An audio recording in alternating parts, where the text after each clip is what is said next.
And then we're gonna go live right onto that good old Facebook as well. And then we'll let Stephanie will introduce herself last because I want her to share some of that great information that she was sharing before, if that's okay with you, Steph. Yeah. Oh, I think something happened to her phone. Let me see. Yeah, we're good. We're good. Perfect. Okay, thank you, Lovey. Why is it doing that? That you want this.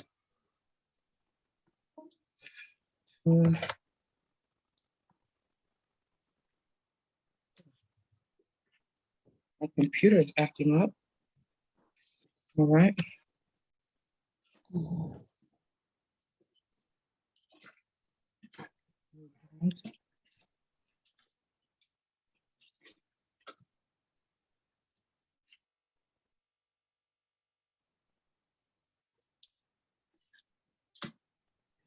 Whoa.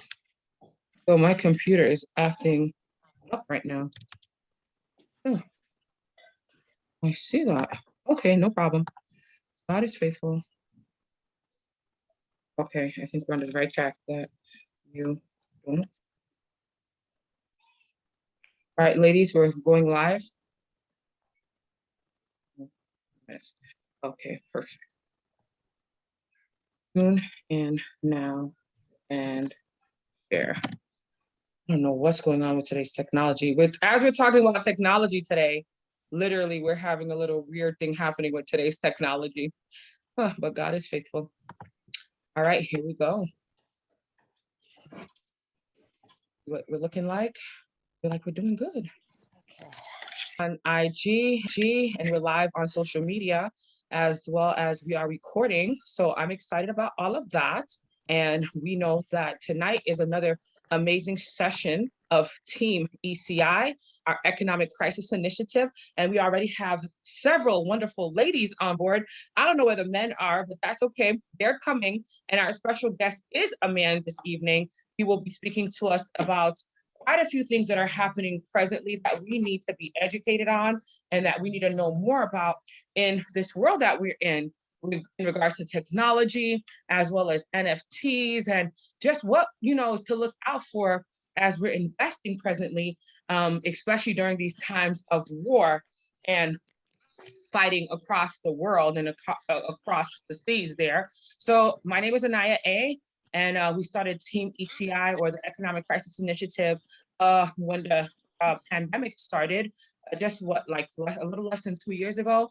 We have about 40 people or so that are a part of our team. And we try to encourage people in our communities, not just those that are on the team, but those that know us as well, to elevate your minds, think outside of the box, look into different stock options. We don't tell you what to invest in, but we try to enlighten you, like our sister Stephanie, who's with us tonight, Steph Winter, and the others that will be joining us in just a few. But again, my name is Anaya, and at this time, I would love for those that are on to introduce themselves. And as I said, our special guest will be Mr. Nana Asare Nova Felder. I hope I pronounced that correctly. He will be on with us later on, as he is going to be sharing some great information with us. But in the meantime, I would love for either my sister Velma to unmute herself, or whomever else wants to go first. You can unmute yourself and you can share who you are. And then we will let our sister Steph Winter go last, because she has some great information that she wants you to know about that I know too a little bit about. But go ahead, if you can unmute yourself. Sister Velma looks like she's already unmuted. If you want to share who you are, my dear, please feel free to do so. And then we could go around the room. Miss Velma? Okay. I'm not sure she's able to share who she is real quick. No problem, no problem. Let's take Jana Toure. She was here from the very beginning. We would love for her to unmute herself.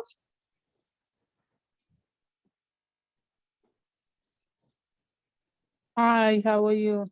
Good. How are you? I'm good. How are you doing? Great. Would you like to introduce yourself and let us know how you found out about us this evening? My name is Janae Ture. I'm from the Gambia. I found out from the Baba group Okay. and I met Brother Nova. I'm a victim of the 333 fire. So they helped us out a lot and we was there yesterday getting stuff at the storage on Bruckner. Oh, wow. And thank you so much for joining us. Matter of fact, we interviewed three survivors of the Bronx 333 fire just recently. I don't know if you know Miss Shanasia, which I have to remind her to be on here tonight. And then we Yes, I know Shanasia, yes. yes, you know Shanasia. And then I think it was Fatima, and I think it was Fatima Rukia. Rukia is Ro- Rokia is my sister, yes. yes, and then her sister or cousin Gita. Yeah, Jita is my cousin, yes. Perfect, perfect. There we go. So we are all family here. I'm so happy you're here with us. And yes, all we want to do is educate the community and make sure that we know what's going on with the stock market and help our community to, prosper at this time. So thank you for joining us and stick around because we want to get you more involved with our team, if that's okay with you. Okay, thank you. Of course, thank you. Perfect. I love it when we have our community joining us. Velma, I don't see Velma. Velma, you able to introduce yourself, my love? Okay, I don't think she's able to. We had two other beautiful sisters that were on. I don't see them, but we have Paul. My friend Paul is with us this evening. I'm so happy that Paul is here. Paul, please unmute yourself and share who you are. Hello, my name is Paul Christian Henry, and I'm the lead organizer of the Family Action Network movement. And it's a pleasure to be here. Thank you for the invitation, and I'm here to listen. Thank you so much, Paul. It's so good to see you again and speak with you. And at this time, we have Sister Steph. We had a few more people on, but sometimes these phones get disconnected or calls drop. Hopefully they come right back on. And then we have other members of our team that should be on momentarily. But at this time, I would love for Sister Steph to reintroduce herself to the community, and also share a little bit about what she was sharing moments ago before we got started. You're on, Steph. Of course. My name is Steph Winter. Can you guys hear me? Can you hear yes. Me? Yes, ma'am. Okay, perfect. Good night, good morning. I don't know where everybody else is in the world. My name is Steph Winter. I am from Canada. I'm 39 years old and I am a mother of one. I'm also a grandmother of one as well. Myself personally, I've known Anaya now for just under 2 years, and I've been a part of ECI again also for just a little bit under a year. Personally, for you guys, I am FT market and the binary options market. I have been a part of all of these markets for about 3 years, coming in 2 days. And what I do is I am a coach in all of these markets. I am also an investor in all of these markets. And what I obviously can tell you guys right now is there's a lot of stuff that is going on in the world with respects to war, particularly, and of course COVID. It's definitely not gone. A lot of what I actually coach and teach on has affected the market. So I don't want to get too much in depth into it, but again, this is what I do. I help people from the ground up, specifically from the ground up. Why? Because at some point I was somebody that didn't know anything about these markets. I coach you and I at least help you to understand what's going on in the market and how to make a decision for yourself. I love it. Thank you, Stephanie. And Steph, in your opinion, because again, we are a platform, we don't tell you what to invest in, we don't tell you what to do, but we're here to share knowledge and also invite you to join us for different platforms that we have, such as the one that we're working on together, iGenius, with Steph Winter. Please tell us, in your opinion, the way things are going now and what you're seeing with like the NFTs and different, options. What are some of the things that you think that people should do, and how can they stay in touch with you as well so that they can have some great information, but also leadership in working with you possibly in the future. Okay, well, of course, first of all, as you said, as you are right, I'm not a financial advisor. I'm not anybody besides just a person with some valid education. I am part of a platform that educates myself, and from that, I utilize that education to educate the public. Of course, just like anybody else, if you learn something, you're more so going to educate everybody else in that terms. Depending on where you are in the markets, if you are somebody that likes to play in the stock market is one means of making money. So in terms of looking at the stock market, there are a lot of companies right now that, of course, are on the downside, meaning they've fallen down in pricing and stuff like that. Why? Would mean you'd have to do a lot of your research on that. But of course, there are quite a few companies like there is Amazon that a lot of us are talking about right now. I don't want to get too much into depth into a lot of them, but for the stock market, there are a number of companies that are lower. Your NFT market, I want to say, guys, right now, it is booming. Like it is like 1995 when the internet first came about and really nobody didn't understand the internet. And of course, those that did understand the internet actually kind of devoured into it. If you are somebody that knows nothing about the NFT market, this is the time that you need to get yourself educated. It is not going anywhere. It's not going to disappear now. This is right now part of our life, and it's never going to be anywhere besides where it is right now.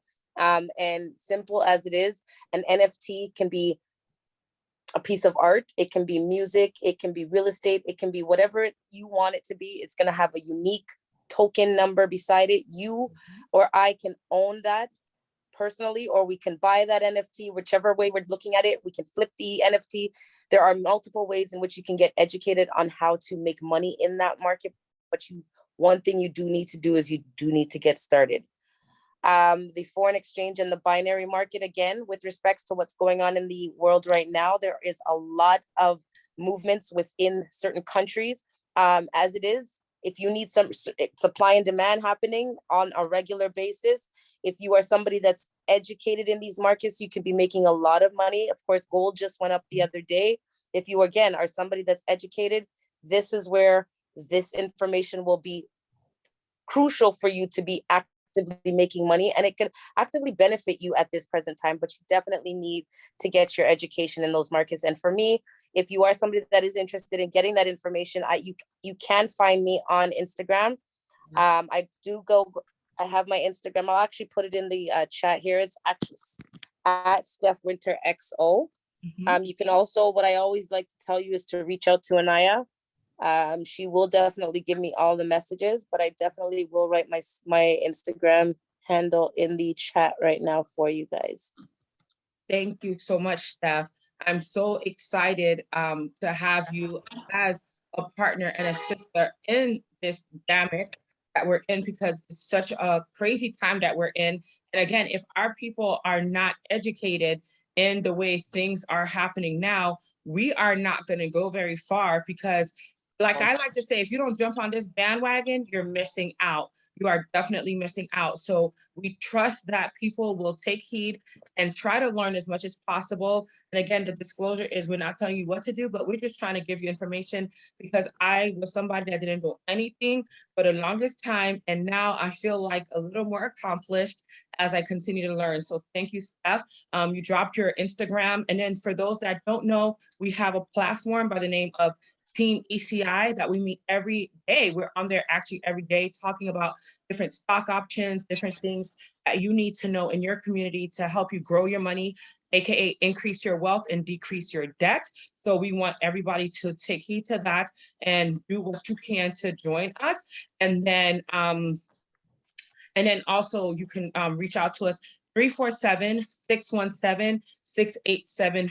Wait, 347-617-6873. Again, 347-617-6873. Reach out to us via WhatsApp. Say, hey, I just heard you on this platform and I want to be a part of your team, so that you can get the knowledge and information as well. It's free of charge, but we do partner with different leaders in the community who wants to make an effective change. At this time, we see that our sister Yolisa, thank you so much, Steph, for dropping it in there. Yolisa I call her Y, and she has her partner V with her. So Y is on with us this evening, and I'm so glad she's here. Y, if you want to unmute yourself and introduce yourself, that'll be super great. Hello, good evening, everyone. Sorry my camera's not on, but I'm not in the best of shape for the people. No, you look good, Steph. You look good, Steph. You look like you've been working. You look like you've been working. I love Yoliswa Kumaloha Debe here, and with my partner Vusimuzi Ndabezita. And we are why I call them Y and V. This is why I call them Y and V, because those names, they're beautiful, but I don't want to mess it up.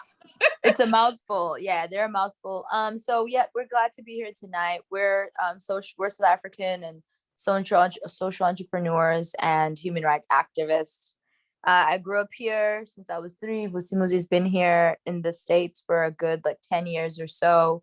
Yeah, and so we're just glad to be in on here to just listen in and learn a little more what we can learn, but also meet new folks via Anaya, who is a firecracker, and so we're just thrilled that she invited us tonight. Thank you. Absolutely. Thank you so much. And I'm just so happy that you were able to make it. And no worries about the camera thing, honey. We know you're beautiful. So that's awesome. Yes. And so tonight it's basically an open discussion until our brother Nana joins us. He is a leader in this community. He has a lot of great insight and information.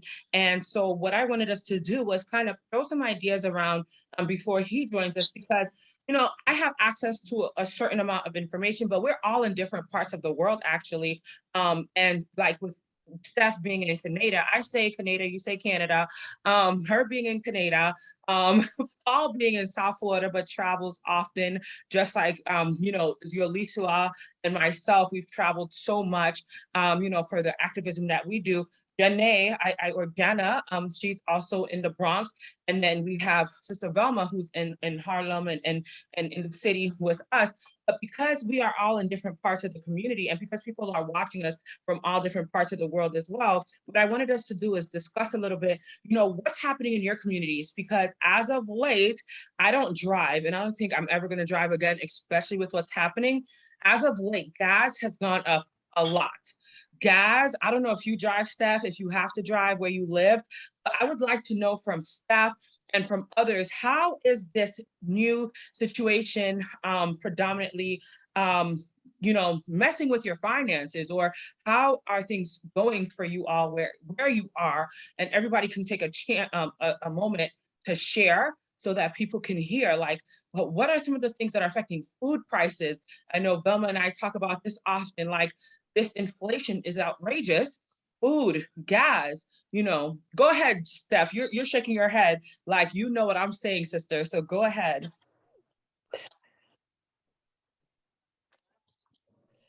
I don't want to get too political, but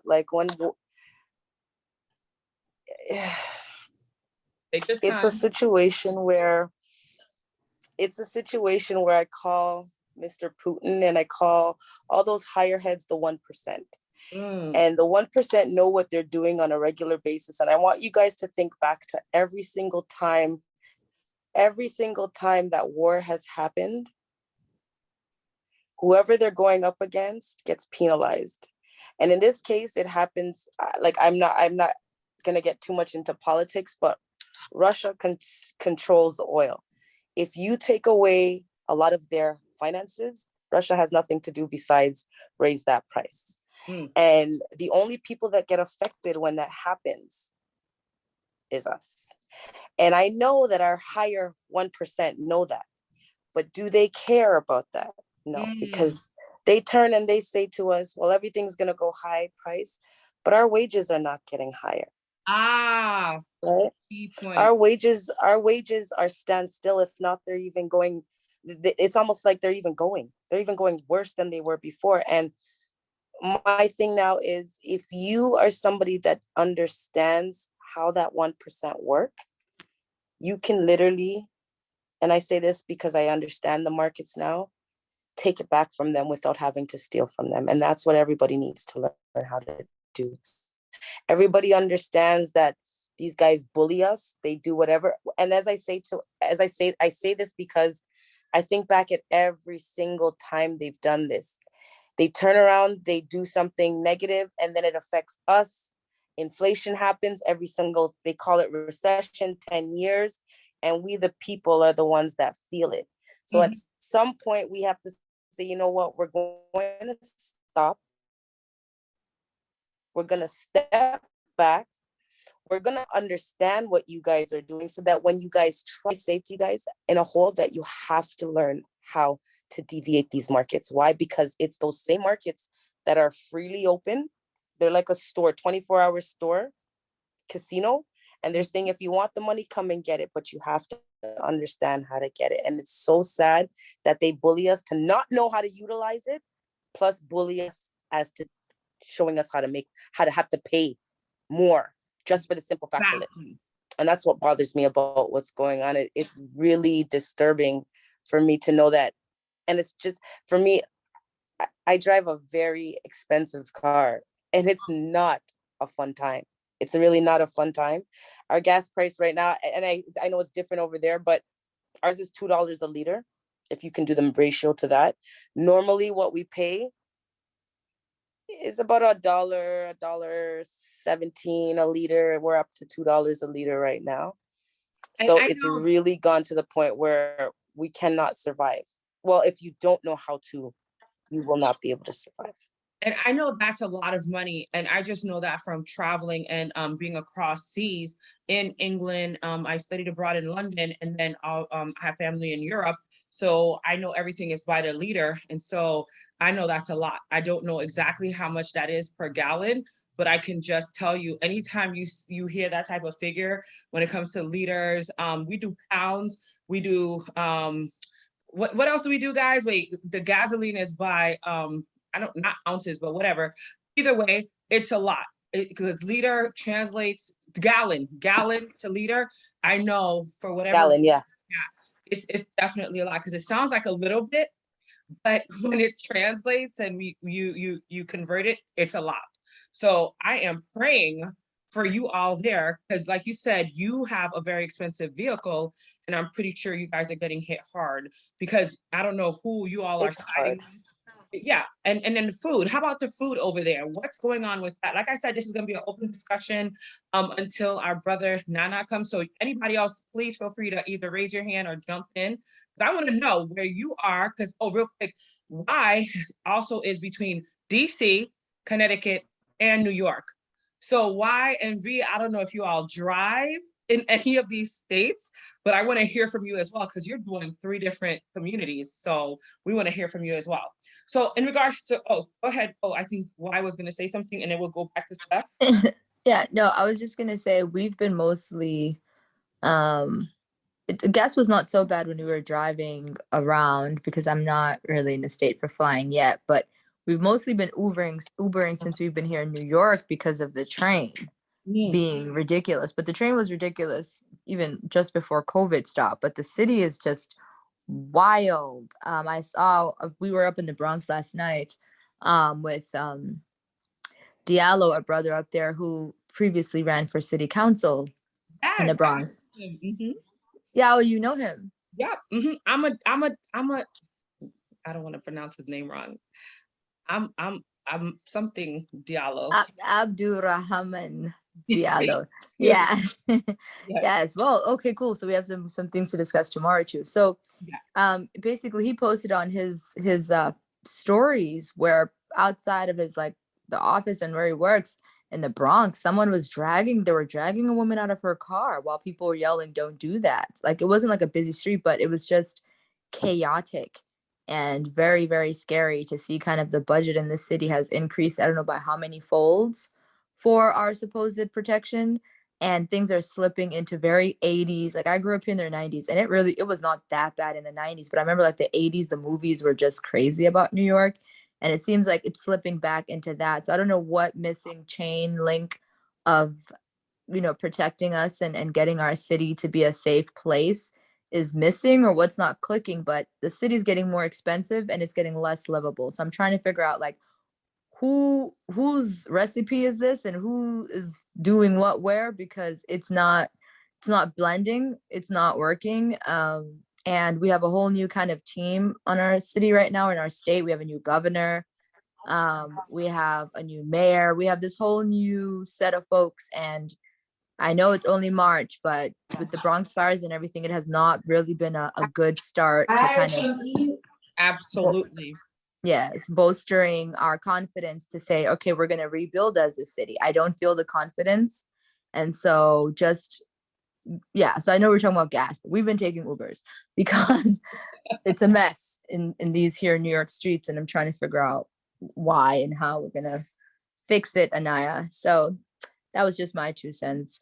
Honey, trust me when I tell you, it's so bad for all of us. And we are still trying to maintain some kind of sanity in the midst of the mess.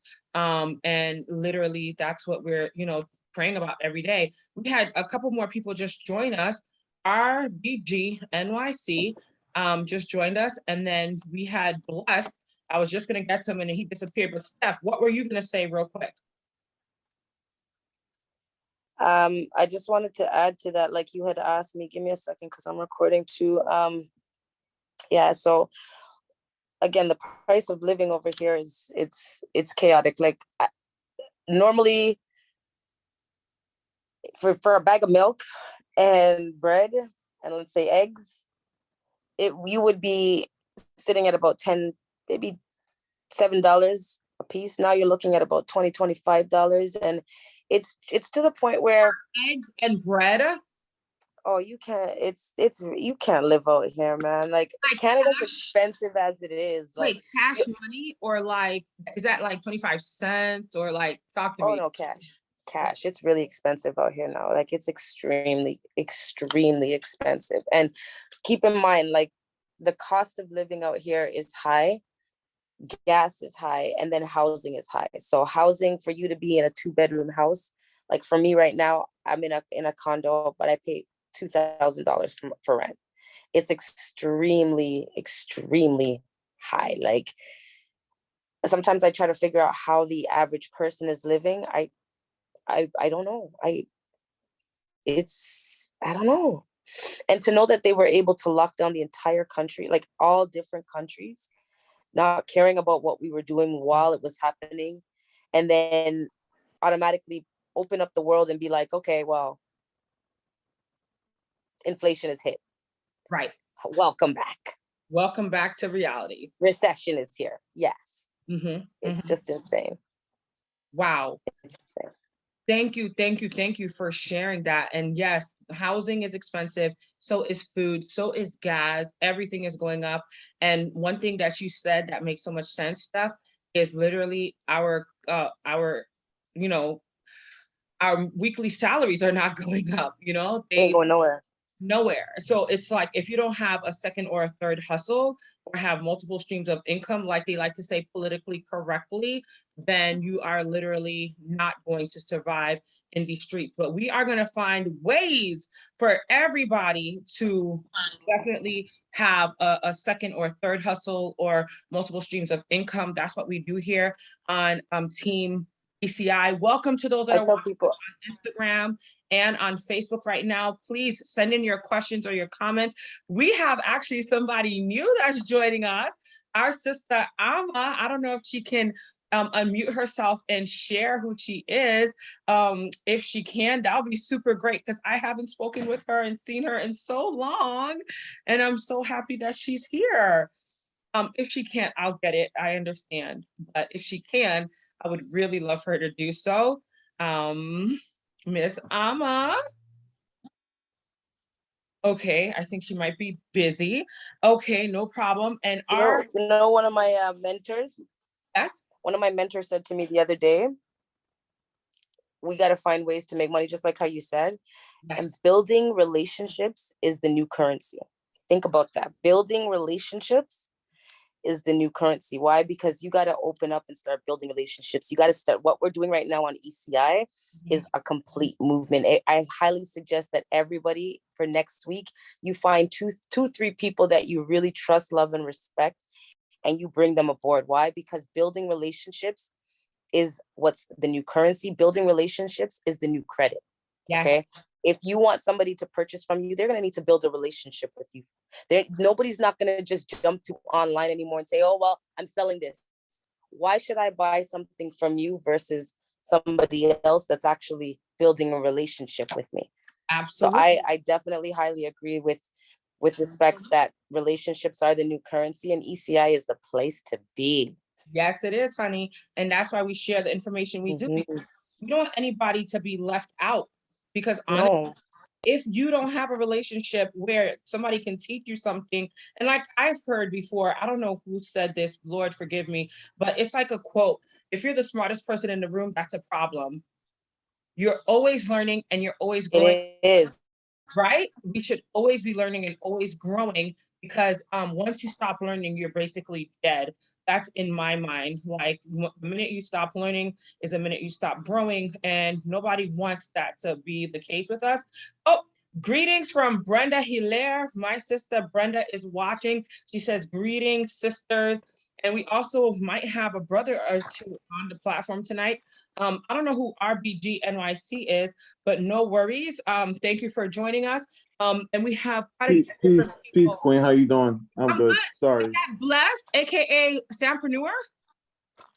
No. I'm NYC RBG. I'm a clothing company, Black owned and striving. Hey. And I was just listening to you guys. Whoa. Hi, how are you?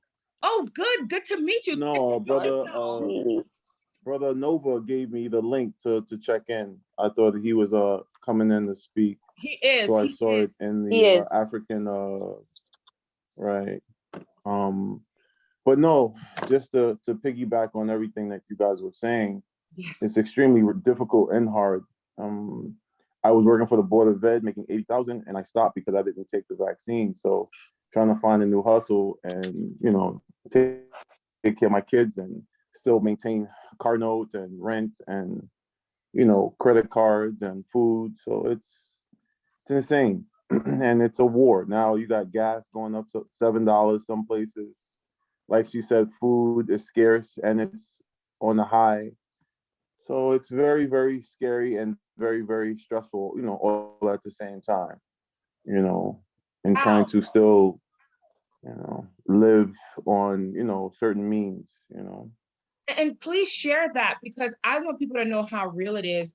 In New York City, for example, and YNV, I'm not sure if you knew of this, but they literally made people quit their jobs if they didn't get the vaccination. Yes. How has that? I quit my job in October. I've been working with the Board of Ed for almost 10 years. I'm a handyman, fixing up, the schools and making sure everything is running, the boiler room, the fire extinguishers, taking care of all of the classrooms, making sure, everything is working and everything. So, having that comfortability and stability of having that type of money come in, you can't just find that anywhere else, and then, trying to open a small little business on the side to try to make a hustle and do whatever you can to bring in some money. It's tough. Now they're dropping certain mandates, but they're still not hiring back people, so it's difficult. And then to try to say, okay, well, am I going to get out of New York and where am I going? So it's tough. It's very tough.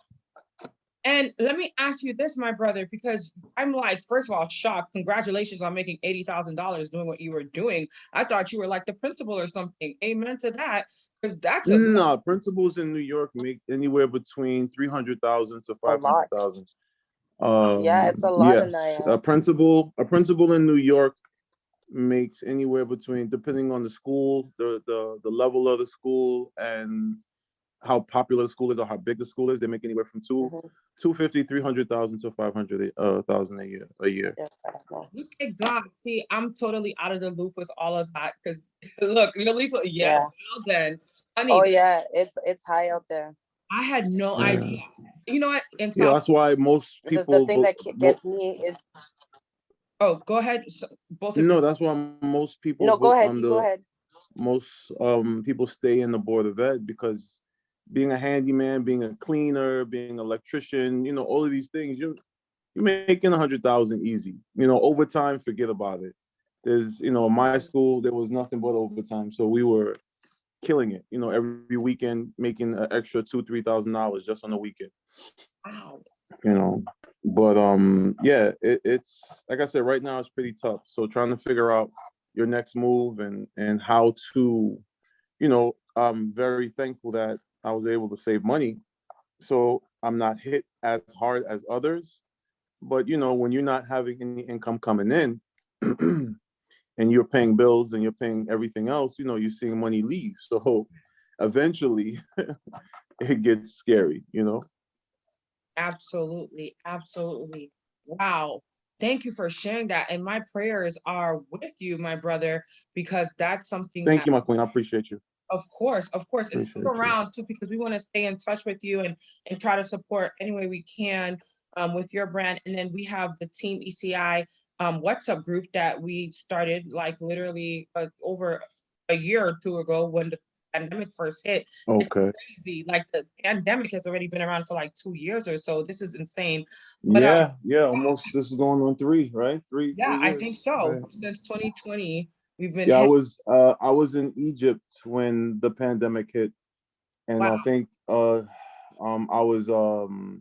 was going to Ghana, and Nova was like, nah, just go to back home. He got caught in Ghana for 7 months, and if I didn't leave Egypt, I'd have been stuck there. And that was in 2019, I think 2000 going into 2020. And Right. since then, everything has been crazy. Wow. Yep. Absolutely. Well, I'm so happy that you're here and literally you're able to share your story. And we have the Team ECI 347-617-6873. Please feel free to join that on WhatsApp so we can share more information with you. You could share more Okay. information with us for sure, because we definitely want to stay in touch with you. But I know that struggle that you're facing is real, and a lot of our New Yorkers are facing that. And to go back to Yoliswa, aka Y, that's one of the reasons why the city is going so crazy, by the way. It's because of all of these prices going up. People are losing their minds, they're losing their jobs, they're losing everything. And they're like, screw it, let's just beat people up on the trains. Let's just drag people out of their vehicles. I just saw several news clips of like people getting drugged and beat up in the middle of the street during the day. Like, and then not to forget the attacks on the trains and people getting pushed off, the trains, and just, I mean, you name it, it's happening. And I feel like it's a big situation that's happening with the crime, because people just don't care anymore. It's like the government doesn't care about us. Why do we have to care? Basically, that's how I feel. But of course, people can, share their thoughts. Real quick, you also said, question, what's the state of affordable housing, luxury building list, condo? The town is a ghost town of condos. Let me tell you something, they keep building and I don't know who for who. And that's another thing. I feel like they're getting prepared to put people in these communities that don't look like us. Because as you know, when there's wars going on, America always steps in and it's like, we'll take your people, don't worry about it, like the Afghanis. Whereas my Haitian community was Yeah, hit hard, right, Steph? nothing, It's crazy because they sent over, nothing. Paul Christian was just on, and he shared with me earlier that over 20,000 Haitians have been deported within the past 6 months or so during, the first half of this administration.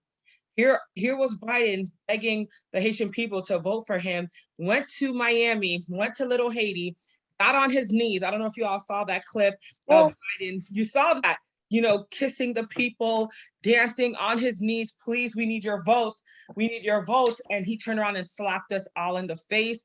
And during his administration, 20,000 Haitians have been sent away. That's how I actually met Y and V, was through, fighting for the people. We went to DC, we met there, trying to stand up against this crisis of deportations when half of the people that are coming here either have representation here, They are working people that want to work. They have families here. They have friends here. They have people to gladly take them in.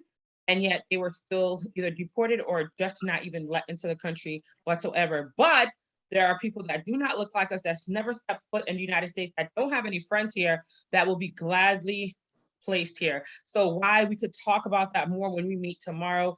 Please have that on the agenda as well, because as we speak, I need a new place myself. So that part. Steph, what were you gonna say, my love? You were gonna say With something? respects to what's happening right now with the war, there's gonna be a lot of new people, and they're gonna be Ukrainians that are they're gonna have a lot of say when it comes to what's happening in both Canada and the US, because they're taking them all in right now. And what can we say? We allow it to happen on a regular basis, but we gotta stop. We have to be able to do something in order for us to say no. This has to stop. This has to. It has to But stop. how do we fight it? How do we fight it? How do we stop it from happening? That's another situation that we don't even know where to begin with that.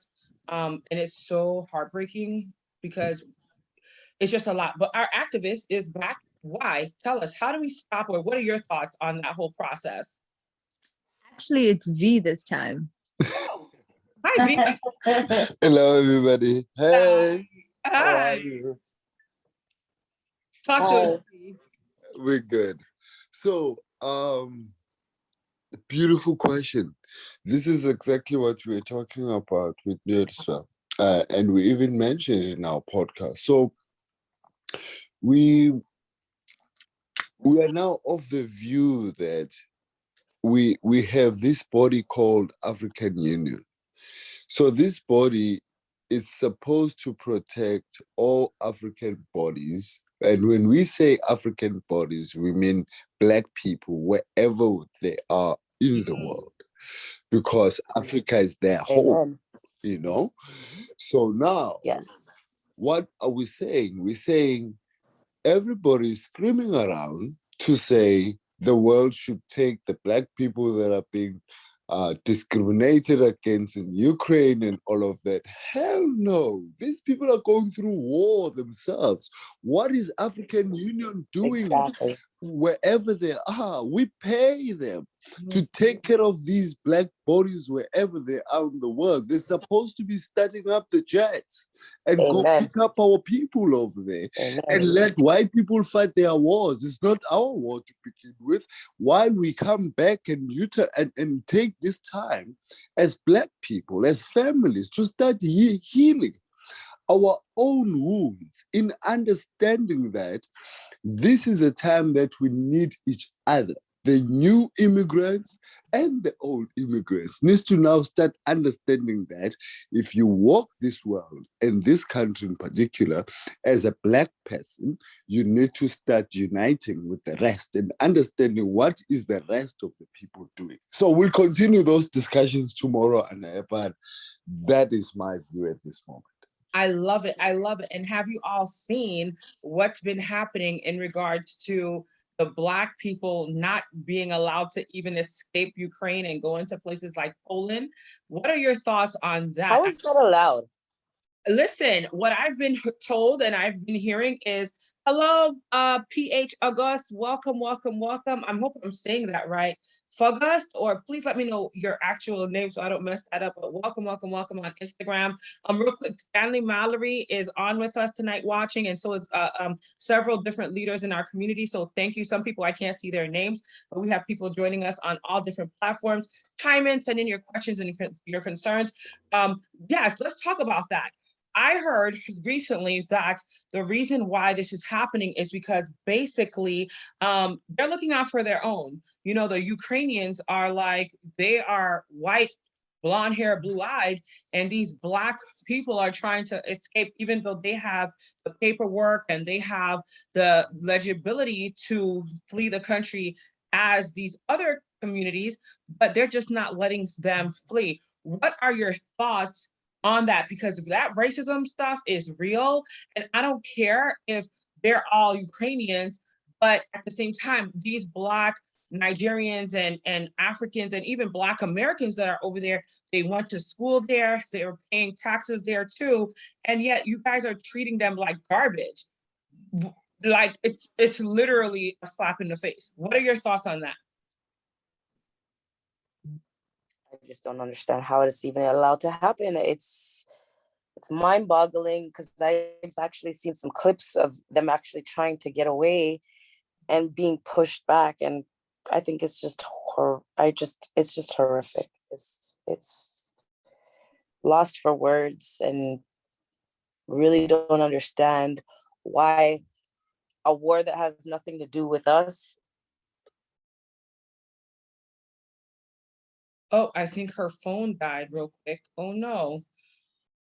Oh no, Steph was just speaking. Why or Janae, if either of you have any commentary, or V, any of you have any commentary, please share your thoughts. We're still on the for me, I think 2022 is a very special year. I think it's a very special year in the sense that we are clear politically and socially that as a people, and that's a people globally, we're at a crossroad.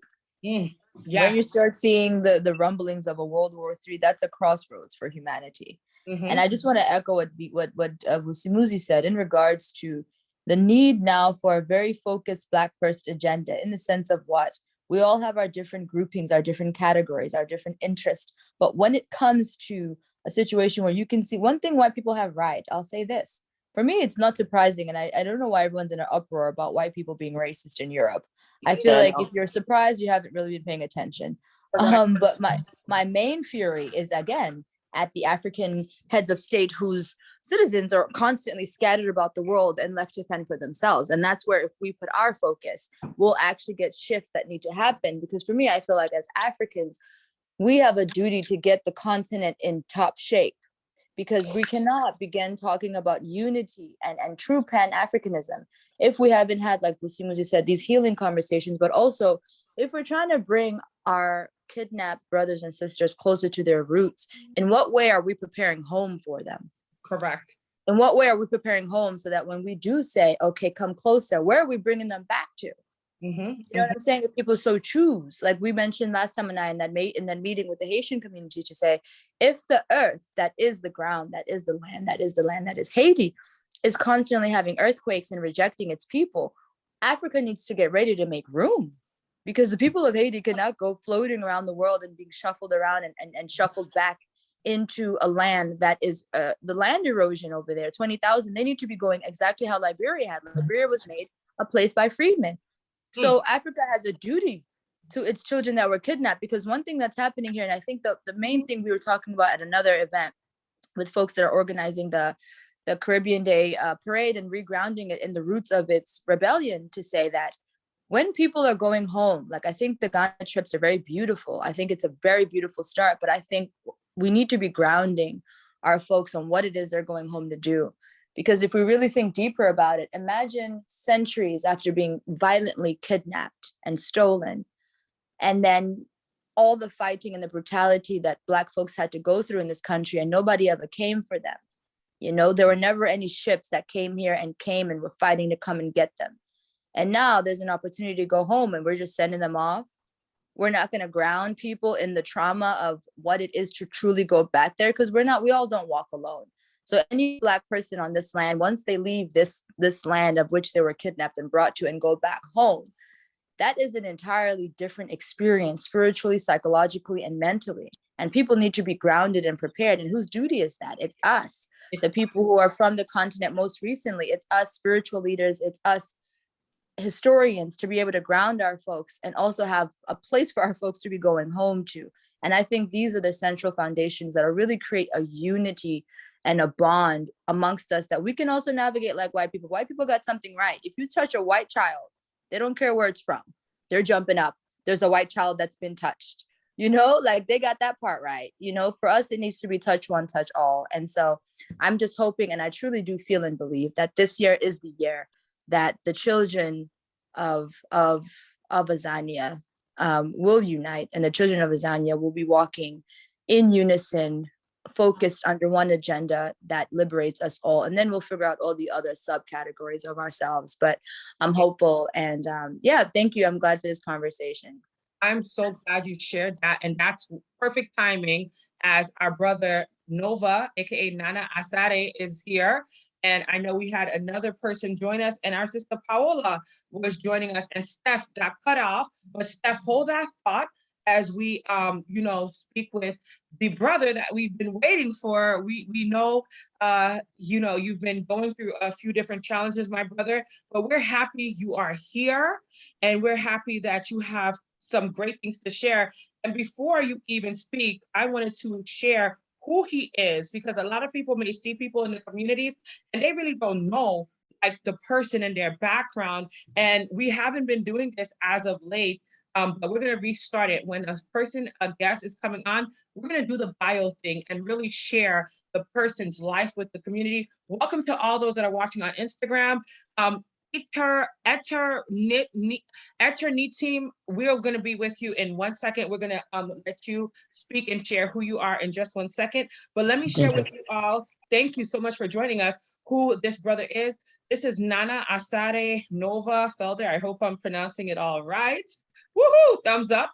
And as I'm reading this, Nana, please, you had a guest that was here, RBG NYC. He was just speaking. I think he was waiting for you to come on.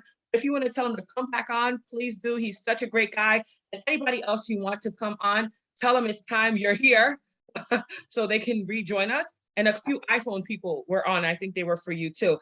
So he is the co-director of education and interim head of operations for BABA Inc., which stands for Bridging Africans and Black Americans Inc., NYC. He is, I don't know how to pronounce that, but I'll let him pronounce that. And Kwaswahili. I'm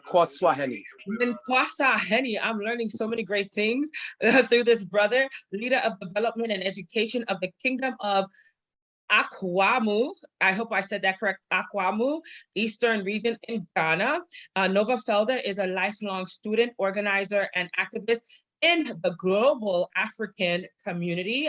And he has worked as a teacher, organizer, as well as social entrepreneur in his native of New York City. With Baba Inc., he continues this mission as co-director of education with a hands-on approach by delivering programming that educates his community about their history, culture, and its importance in moving the global African family forward. And with that said, I want to welcome our brother Nova for joining us. Whoop, whoop. So glad you're here. And before you do that, brother, let's take this brother to just share who he is for 1 second. Yes. Go ahead. We'll jump back to you, and then you'll have the rest of the floor. Brother, I don't even know what's going on tonight. Eternitium. Can you pronounce it? It's eternity. Eternity. It's a team for eternity. I love it. Eternity. Okay, I got it now. Hello guys. My name is Harry Dolores. I'm a native Haitian, Afro-American, Afro-Haitian, Haitian 100%. And thank you for the invitation. So this is the first time I join you. Probably I will join you the next session because I have another Zoom right now. Okay. But it's my pleasure to be with you. I've been following a little bit Anaya, and I know you're doing a great job. And I know the community need that because we need more energy. We need more focus because what's happening right now, there's a lot of distraction. And those distractions can be a problem, an obstacle for us, focusing on our goals. Yes. So me, I'm actually as a career professional, I'm a cooking chef. Oh. So I work with food, with people and everything. But the last few years, I've been dedicated, my work. Starting some project in Haiti. So we have some project growing in Haiti. We have gardens. We're working with youth association. We're doing backpack. We're working with schools. And right now I'm considering myself more or like an activist, helping and asking the diaspora to invest in Haiti, especially in agriculture, because what's happening in the world, will change the shape of everything soon, very soon. And we can feel that, you know, and soon we will need probably a place where to go, either in Africa, either in our route in our country. Yes. But this is the time to prepare our bed. Let's say, they say that in Creole, for nous préparer caban nous.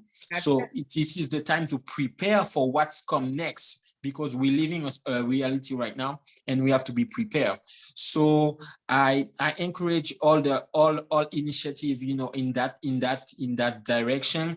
And I know Brother Nova probably will speak about something. I heard Ghana, and you know that opened something in my head. Yes. So definitely we have to build new connection. We have to build new connection with our land, our mother, our roots, because you know this is where we are going. This is my personal opinion, but this is our time. Diaspora, people living abroad, this is our time to show up, to do something. You know, I know, guys, you have been doing a tremendous thing in the community. Keep it up. I am with you, and then let's come together. No matter where you are, let's come together and do something. Do something for our future, for this generation and the next generation. Thank you very much. Thank you, Mr. Eternity team. And I'm so glad you're connected. And yes, Brother Nova is going to talk about these things. All of us are connected. And I'm so glad, you know of my work. I think this is my first time meeting you, but I thank you for those encouraging words, because I will continue the fight. Thank you. You're welcome. God bless you. All right, perfect. And now it's time for our brother Nova, aka Nana Asare Asamini Felder. I'm just gonna try my best with. Don't worry, I'll deal with all that. That's my burden. So I'm not gonna put that on you, sis. Thank you. Good evening, everybody. I'm sorry I'm late. This is my third Zoom in an hour. So just to let the community know, one of my big brothers passed away. We don't even know exactly when he passed. We found him in his apartment. So the family's just been meeting on Zoom every few days to just put together his funeral services. So I had to do that. Then I'm part of another coalition with Child Health Defense Fund, and informed African Americans that have been fighting against these illegal and now they're becoming infamous mandates that are forcing people into those. So I was on that call with Brother Curtis Cost and CHD and informed African Americans. So I apologize. I told Anaya I was going to come on 7:30, but then I had to rechange it to 8. Then I have to go on Black Magic 363 at 9 p.m. because we're doing a GoFundMe to raise funds for my brother and his family to make sure that he's buried in the correct fashion, because as African people, as Sister, I don't want to mess up her name, Yoliswa, right? I think that's how. Yes. Right? Yoliswa has said, we as African people are responsible for each other, especially when a highly esteemed person transitions. The village comes together and takes care. The community takes care. So we're going to be talking about that at 9. That's going to be on Black Magic 360, and it's called Life After Death. And it's funny that it's called that because today is March 9th. Today is the day that the notorious B.I.G., Biggie Smalls, Chris Wallace passed away, and his last album was called Life After Death. Imagine that. All will have a life after death. All of us, whether you believe that or not. Your energy is forever. But I wanted to jump in. I wanted to speak so bad when Sis was speaking about everything about how we have to do for each other in the continent. And that's very passionate to me. And it's kind of off topic, but it's on topic about tonight. And I don't know if you saw what I had called tonight, right? What did I call it? Beyond gaslighting, or the real gaslighting, right? I think so, yeah. The real gaslighting, right? Right. This is what's going on. We're living in the era of gaslighting and cancel culture. And we're talking about gas. The last week, gas going to Europe, gas in America, gas in Russia. But back to the point about on the continent, since I am African American, I am Black, I am Moor, I'm melanated being. My mother is from Kenya, so I'm a Kikuyu. I am a Nana in Ghana, as you saw. I am a Nkosini of Kwamufie, the kingdom of Kwamufie, Eastern region, which is basically Nana is leader, king. You know, the Europeans say chief. That is not our word, right? But so and Koswaheni is development, right? The leader of development, the leader of education, and that's what I bring to the table. Just like I bring with Baba Inc.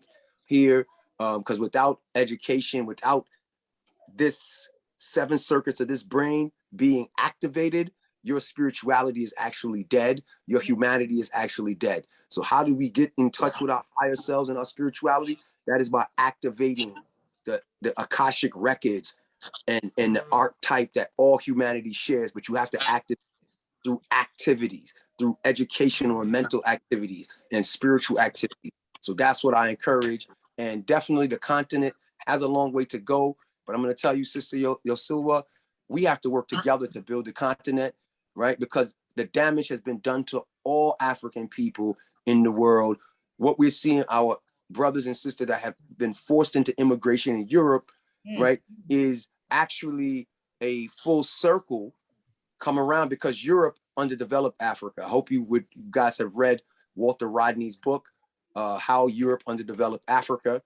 I hope you guys have read the Honorable Prime Minister, former first Prime Minister of the independent Trinidad and Tobago, Eric Williams, Capitalism and Slavery, and other works he's done, and other work like Dr. John Henry Clark and other scholars have done on how African culture has been hijacked, African people and culture and mores and values have been destroyed over the last 500 years from 1492 to today during this destruction of our people. So it's full circle. We had to go back to Europe because we brought education, engineering, life, a toilet, running water to Europe. African people did that. The Moors did it. Philosophy, Egyptians did it.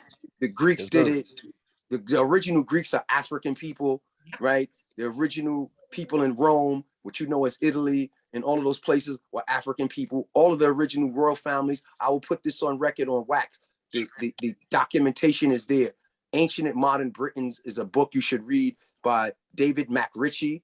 And he talks about the original royal families as African in Europe. So since they destroyed Africa in this modern iteration, part of their responsibility is to restore. So the students being there is a full circle. But it is our responsibility to defend our families wherever we are on this planet. And that means if we have to walk over to the UN, to embassies and protest in front of these countries that are barring our people, that are doing these things, this is what we do, right? If it means that we have to lose sleep, if it means that we have to donate money, we do that.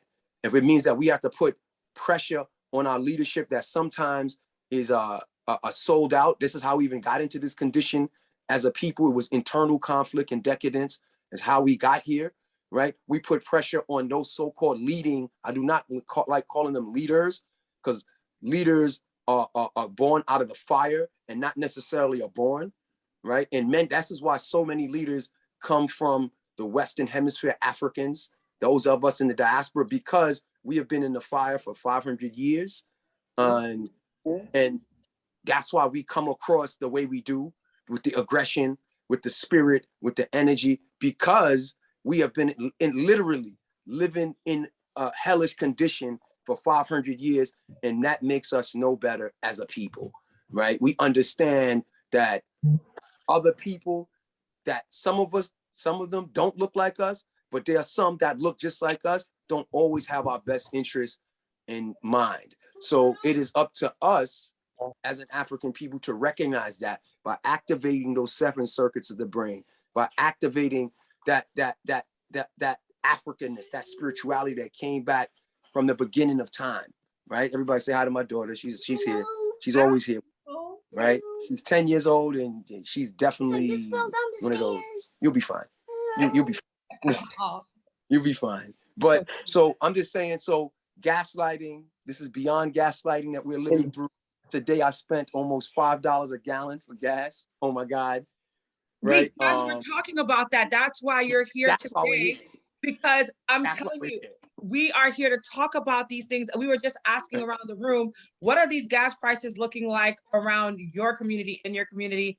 F. Winter just shared some crazy information about what they're spending in Canada. We have people from all over that's watching as well on Facebook and Instagram. You're reporting that in your community, and correct me if I'm wrong, are you in Queens or the Bronx or? I'm in Queens. I live in Queens, but I do work in the Bronx, Harlem. Right. So where was this gas almost $5 a gallon at, my brother? I bought it.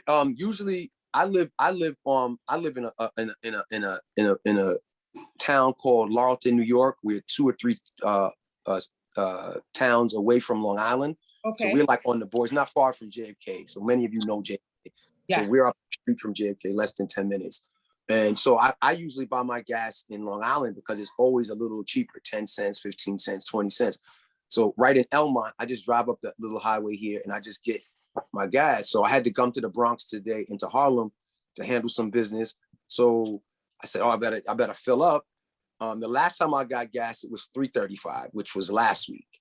Wow. Right? It was $3.35. Today, with the little discount that you get for being, I think it was with Shell, right? I put my discount thing in there and I get 5 cents off per gallon. Today, it was $4.30. So we are definitely in the swings of a geopolitical cycle. Globalism is real. What happens on one side of the equation happens on the other side of the equation. We have to stop being like ostriches and putting our heads in the ground, acting like the price of tea in China doesn't affect us. Of course it affects us. We live in a global supply chain. What does this really mean that we're going to cut off gas or oil from Russia because of what the Western media and the Western bloc, NATO, is saying is transgressions against Ukraine? I have a whole lot of opinions on that, but we'll stick to this financial piece for right now. Okay, thank you. I know because we have a lot to unpack. Yes, sir. Yeah.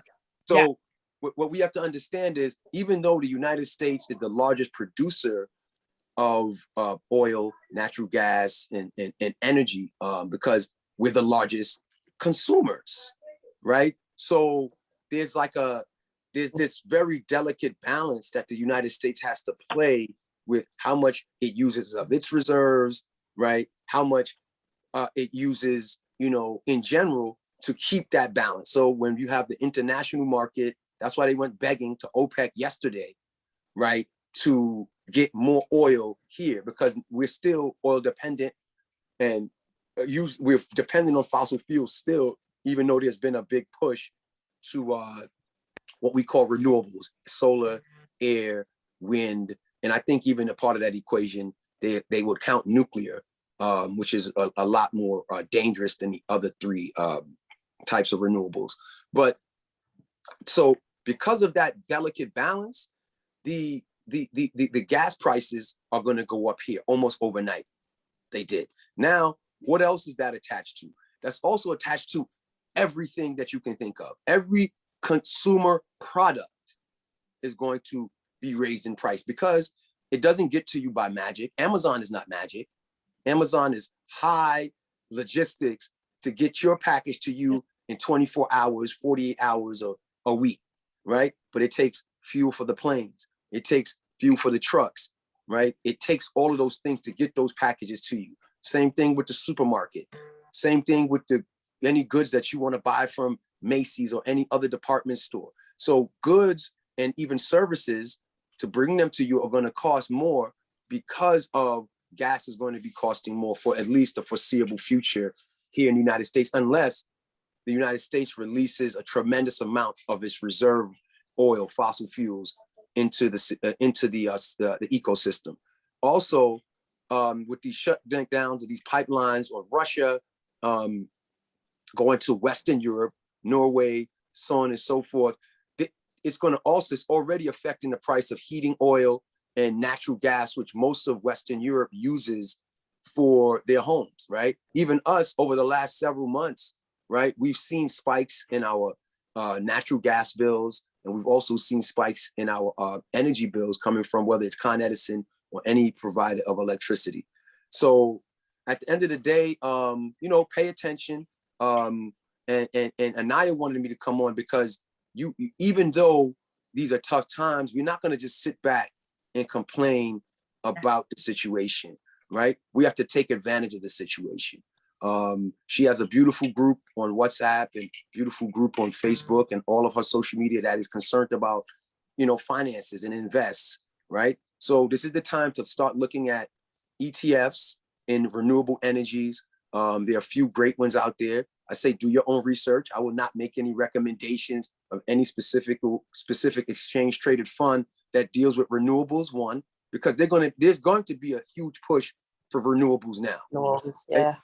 Huge push for electric vehicles, right? For, you know, solar, for wind, for hydroelectricity, batteries, lithium ion. So even all of the industries attached to those things, look for, even what do we call it? There's already shortages in the chips, in the chip market, right? So look for ETFs and direct companies to invest in, like Tesla of the world, like even smaller burgeoning companies that are coming up. We look at all of them, energy companies, even providing the gas, providing the oil, because their stocks are naturally going to rise because their price points and probably profits are going to go up. So pay attention to these markets. Wake up, watch, Kramer. He's on, Jim Cramer is on, I think Bloomberg TV, right? Every morning, right? Watch, 30, 40 minutes of Bloomberg, of, Yahoo Finance. You'll get great information. Who is Kramer? Because I'm thinking about Jim Cramer. Jim Cramer is on, is it Bloomberg or I don't know which he's on one of the financial channels. I watch him periodically, at least once or twice a week. I listen to him because he's kind of like a little crazy. Like, I don't know how many of you remember Crazy Eddie. He kind of comes off like that, but I think that's his hitch, but he knows what he's talking about a lot. Wait, is he the same Kramer that was on the show, like with the comedians and stuff? No. Oh, okay, because I'm like, that sounds like him. No. And even the crazy part. No. He's cool, he's smart. Okay. But also Market Mondays with Earn Your Leisure, EYL on Mondays. I think Earn Your Leisure, let's go. Definitely listen to that crew. Those brothers be on it. Just pay attention. Also Trapper. We trap, right? All them cats is on it. We pay so much. For everything, right? We waste a lot of our resources. The number one resource that we cannot get back is time. That's it. With your attention, you're paying with your time. So be careful what you pay attention to, right? Definitely pay attention to what's going on in the markets, because usually the predictors of what's coming next are already in the markets because they chit chatter behind the scenes. So oil and gas had already been creeping up before 2 weeks ago, and Russia, I don't like the word invade. I mean, Russia went into Crimea, Russia went into Ukraine, right? The gas was already creeping up. You could see it. Right?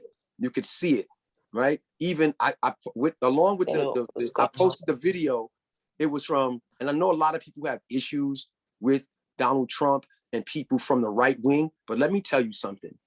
If you do not study and listen to the opposing side, right, you will never be able to defeat them because you will never understand how they think. Never.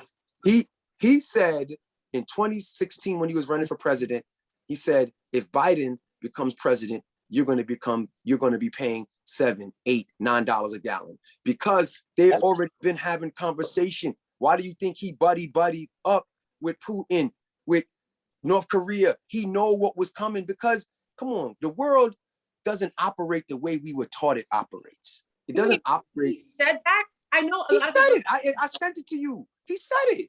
Please send it again, brother. And He said it. Because they understand geopolitics, psychological politics, geographic politics. This is what, if you're going to run the world, this is what you study. You don't go and, study fashion design and think that you're going to. You don't think that you're gonna study drama like the President Zelensky of Ukraine study, and you think you're gonna be running a country. Nah, that's not the people that rule the world. They study engineering, mathematics, science, politics, history, histography. psychohistory. These are the things that prepare you for what is to come. Our issue is we're caught up trying to live our lives as Europeans and trying to think that we're basing our life off of TV, social media, right? What I look like, what I sound like, right? That is not, when people show up to the room that have power, those are not the conversations they have. So we have to use our attention and our time wisely. I've been running my mouth, talking too much. It's already 8:30.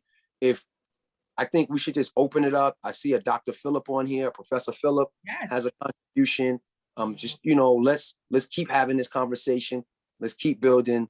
I'm here until I gotta go at 9. But Anaya, I'm proud of you. Keep doing what you're doing. Congrats again. We're gonna get you, with Mom Dukes and the people in the community, and they're gonna give you that mom love and that energy. And let's keep paying attention, family. Thank you so much. Oh my God, I'm so happy that we did this, and you are dropping knowledge and truth.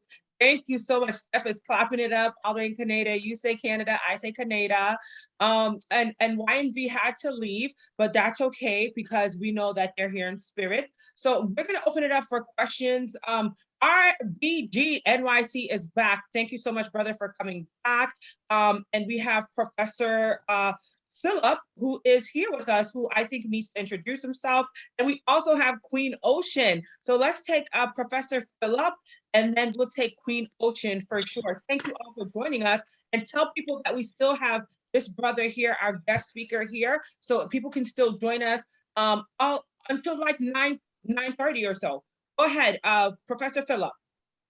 Yeah, how you doing, guys? My name is Professor Phil, or Professor Philip Gillen. How you doing? How you doing? How you doing? Great. Nice to meet you. All right. All right. Well, I'm here, brother RPG, soliciting me to coming on here because he had his brother Nova on here. He's like, "Yo, you got to get into this discussion." I said, "All right, I'll get in this." All right. So he pushed me in a room. Here I am, and yeah, I'm a man of many talents regarding geopolitics, intellectual property, finance, law, pretty much anything that integrates the essence of what our problem is into an actual solution-based type of institutional way of thinking. And unfortunately, we just, as a collective, do not have that. It's a basic form of symbiosis, which is a collective thought process. It's almost like a membrane. Yes. And we're so separate with what particular membrane section of the brain we choose to be in, that majority of us, if we just metastasize in one location as a nucleus, we can grow, develop, and do pretty much anything we really want. I just think that we have a very hard time, if anything, just understanding each other. We've been we've been hard at work trying to diversify who we are when we are one and we are collective. And unfortunately, we lost context of that when legislation pulled us away from our independent mind, our collective mind, our feeling of independence and things of that nature, just like pulling away from sovereignty so you can be a part of some big democracy. And in the end, the party was on you, it wasn't on them. And then we're all paying the bills and the lights are still off. This is the way they turned the 60s, 70s, 80s, and 90s into an oligarch performance, and we all watched, and that's pretty much, But I'm trying to turn the hands of time. I'm hoping to turn it into something that we can all benefit from. My main taskmaster right now is taxes, because taxes would provide quite literally local economics for us without having to ask for anything from anybody. Because we're the largest consumers. We're the ones spending all the money.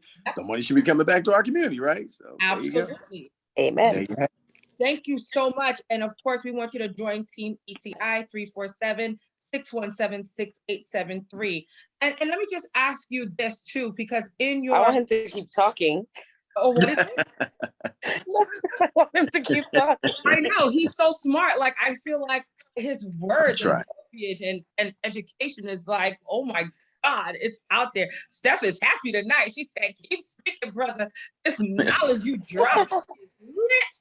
In your professional experience, my brother, how can we get more like on the level of getting this knowledge, stop being so much, of the consumer, but more of the person, making the deals, getting that information, because we have really hurt ourselves.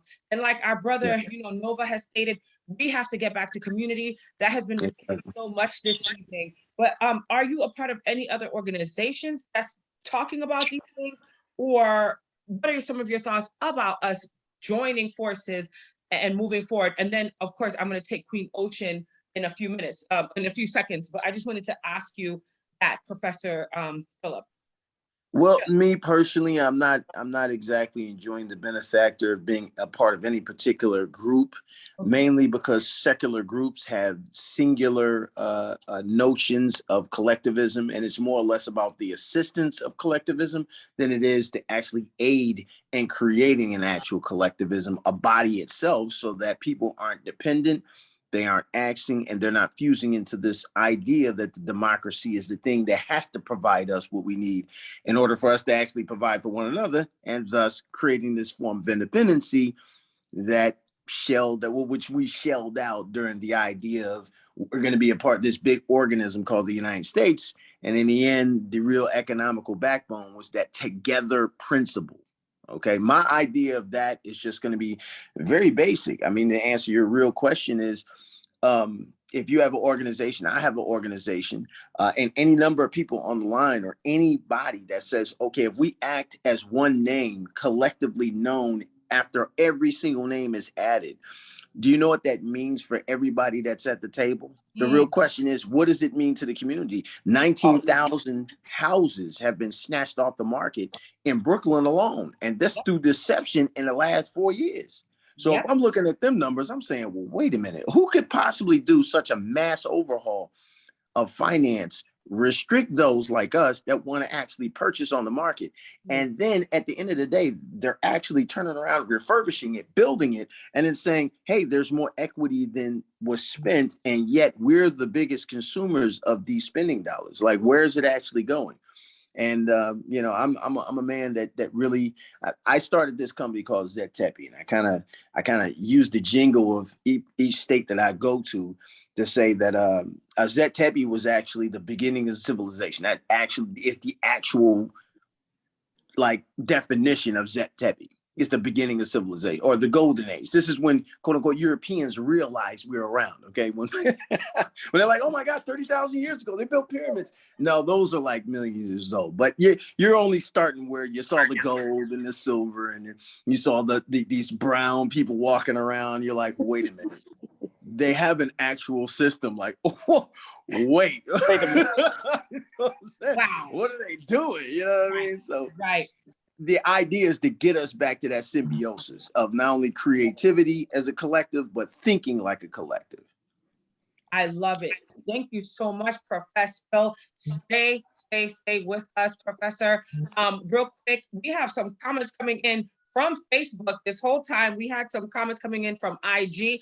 Just wanted to share. I think they were responding to you, Nova, when my sister Brenda was saying, I think it is the sign of the times, and she was responding to what you were saying this whole time. And I sometimes don't see these messages, but God is faithful. I'm seeing them now. She says the atrocities we've faced as a people for centuries have only increased. So true. Clap it up for her.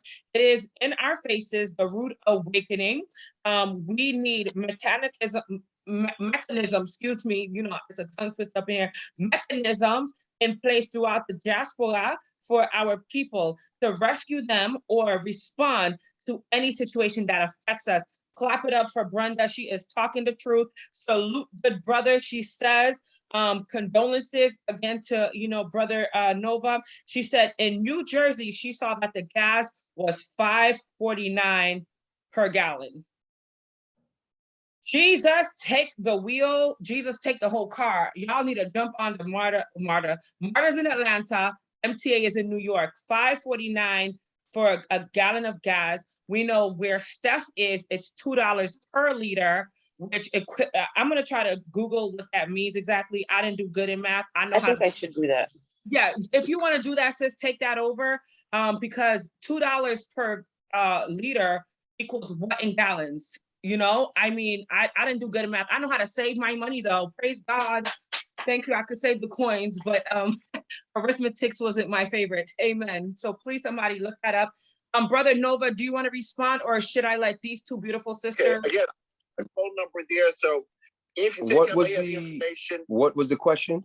Oh, in regards to what the sister was saying about the times that we're facing, and gas in her community in New Jersey is $5.49 per gallon. I saw they showed a gas station, and I got, you know, I'm so inundated with information now with all of these apps. I saw the photo. I don't know which app, which messenger it was on. It was a gas station across from Beverly Center in LA. And the premium was like $8 a gallon. Yeah. So my thing is this, right? We, you know, New Yorkers, we're a spoiled bunch. We're brats. We don't even realize it. We're so spoiled to the point that we don't take advantage of this, what we call this Metro Transit Authority, the MTA. Now, listen, I know people have their things about COVID and they're scared of this and they're pushing this fear narrative. That's all it is to me, fear narrative. I was raised in the 80s and 90s in New York. And let me tell you, New York is a pussycat today. It's not the city that I was born into in the 70s, and is most not the city that I was raised in the 80s and 90s in reference to danger and everything like that. Right. So take advantage of, if you're in a metropolitan area, to save some coins, right? Use mass transit, right? New York City is $275. You might qualify for, New York City has the senior program, which is half price. They also have a fair fares program that started under de Blasio. So take advantage, you know, use the train, use the Long Island Railroad, use the Metro North, you know, drive less. Why does everywhere, you have to understand, this is a capitalist system and it was created for you to consume. Absolutely. Right? And not conserve and not to build, right? So, you know, most of Europe, most of Asia, right? They've invested in mass transit, right? America invested in private cars. That's why we have the interstate, right? They built the interstate to be able to move nuclear bombs across the and to sell you cars. Remember when I was a kid? Guess who paid for that, brother? Guess who paid for that, good brother? Okay, who paid for it, brother? We did. Okay, great. True. That's I mean, you're right. But what I'm saying is that we have to reimagine the world from our position, and what we have to do what's best for us. You know, conserve. Why should you have to drive everywhere if you don't have to? Right? You know, because I mean, at the end of the day, we're not going to make gas go down right now. I can't do nothing about it. You can't do nothing about it. But you can change your behavior around your thinking. You know, that's why I say we're spoiled in New York City. You know, I know people, I'm driving everywhere. I'm like, I'm good. My friends know I will jump on the railroad. I will jump on the train in a heartbeat with my Metro card, right? If I headed out, I'd be showing it right now, right? I'm jumping on because, I mean, well, you got to save, you know, you have to conserve. You have to change the mentality from one of materialism and consumption to one of, you know, let me conserve a little bit. Let me put that money, you know, in something that could become a vehicle for the future to do something else, as opposed to using up everything. I mean, I know some people that don't even recycle today, that don't even conserve anything. They just think everything is never going to run out, right? That's the mentality that we have to, you know, it's hard. I mean, listen, I'm a Black person and born and raised in the United States of America. My great granddaddy was born into slavery. So, I mean, how many generations is that removed from me? Not that many. Saying hard times to a Black man in America, this is nothing. White War III can do what it do, right? Black people going to do what they got to do, right? We just got to keep waking up more of us in this time. The awakening is now, right? We are in the age of Aquarius. If anybody's not hip to that, Google it, right? Google what did Tuesday 2/22/2022 represent. Figure it out. The information is here. We live in the age of information. Well, how can we be ignorant today? We have more resources, access to more information. I have friends all over the world, friends that live in China, friends that live in Egypt, friends that live in India, all Black people, friends that live in Europe, all over the world, friends that live in Canada. How do you say it? Canada? I say Canada. Canada. I say Canada. Canada. Canada. Toronto. Is it Toronto or is it Toronto? But anyway, so the 6, right? Toronto. The six. Throw it up. The six. We got y'all. I love Canada. That's my favorite city so far in Canada. But pay attention. You know what I'm saying? Like I keep saying, it's worth it, right? The struggles and the strife. So hard times for us. Let me tell you, let's focus on ourselves. By 2025, things are going to change. Listen, invest, yes, in these American companies, in these European companies, but most of all, invest in yourself and go to the continent, right? Go find a plot of land somewhere where you can live free. Right? Freedom ain't free. No. You don't have to pay for it. But let's get with our brothers and sisters that we can work with us. Listen, I'm a landowner in Ghana. Do you think it's easy? I'm Nana. These people, I go through hell when I'm in Ghana. So many agencies, this, I gotta grease this palm, grease that palm, do this. Of course, I hate it. But that's my home. That's my family, because 90-something% of the time when I'm walking in the street, nobody's messing with me. I get love. I walk into a club. Oh, no. That type of respect you don't get here. That's right. No matter, even look at Oprah and them. They walk into these places and they get disrespected all the time. And they are billionaires. Respect has nothing to do with money.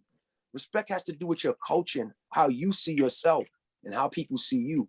We will only get our respect when we respect ourselves and realize it was us that put us in this condition. And the only people that can take us out is us. And how do we do that? Divine love of yourself. Because if you love what you see in the mirror, Dr. Clark used to tell us this every morning. Go into that bathroom, you have a full-length mirror, look into it, and start to love your African self from head to toe. Once we do that, that is power. People say God is love, right? If you don't love yourself, how can you love something that's outside of yourself? Yes. So you have to focus on that. That is my answer to hard times. I don't know if you guys are familiar with the org called CMOTAP. They're a legacy org. They started I think 1987, 1988 here in New York City. They're called the Committee to Eliminate Media Offensive to African People, founded by Dr. James Curtis McIntosh and Sister Betty Dobson. They are the co-chairs to this day. And I was on a Zoom call with them a month or two ago, and Dr. McIntosh, who's a psychiatrist, said he was given a synopsis of how they used to speak in the old days, and he said, our ancestors, they would ask each other, what would Harriet Tubman do, right? And they would say to each other, when they were going back and forth about what to do about Giuliani, what to do about Yusef Hawkins and all these issues. If you know the history of race in New York City, it was hot in the 80s and early 90s, right? A lot of things happened, but he said, we don't have it hard. He said, imagine our ancestors in slavery would trade our worst day for their best day. So I leave you with that. So don't talk about hard times.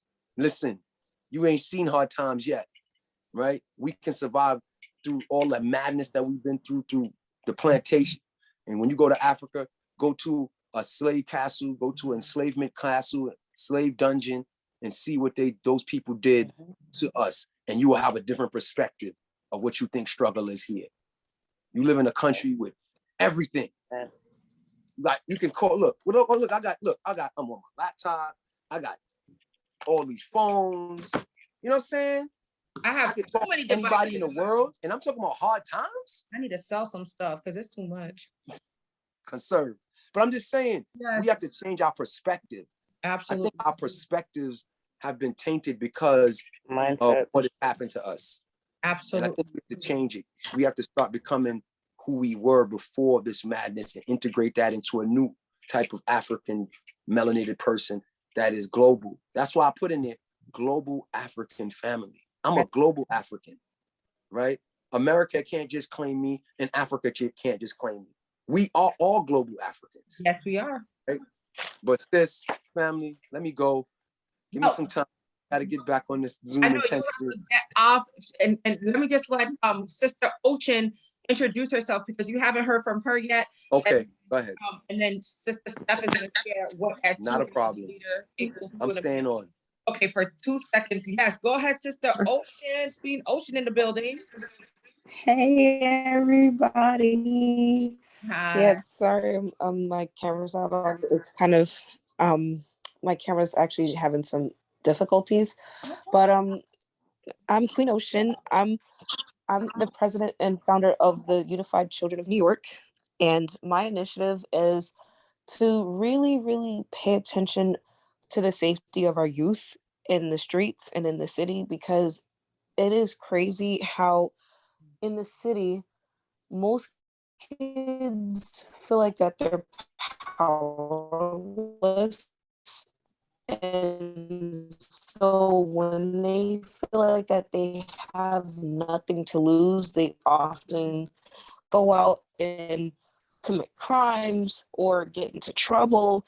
And I really want to create a space where it's like teaching kids like you have a purpose, and life is not all about going out, with a bang, or trying to be down, or trying to fit into something because you want to be known and stuff like that. Like, children honestly is You're breaking up the so future, and we really need to take care of where they come from, and also, they pave the way for us, and so we really need to pay attention. Thank you, thank you, thank you. Some of your words were broken up, but I got the gist. I think we've gotten the gist of what you were trying to share. Oh my God, I'm so happy that you're here, because she represents the youth, she represents the future. And we just got 2 more people that just joined us. Zainab, I don't even want to mess that up. Zainab. I think it's Zainab. Zainab. Thank you, sister. Zainab is here, and so is Valerie Gabrielle. Zainab, can you introduce yourself, please? Zainab Cham. Hi. Hi, everybody. How you guys doing? Good.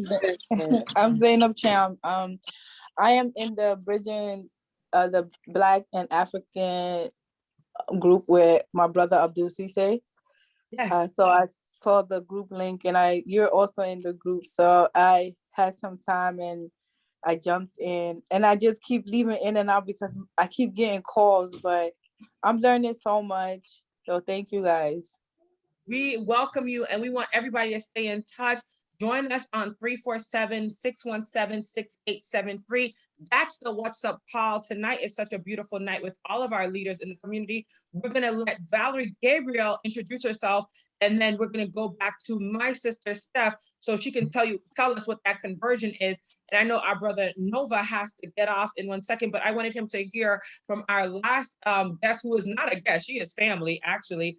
Please, Valerie, introduce yourself, sister.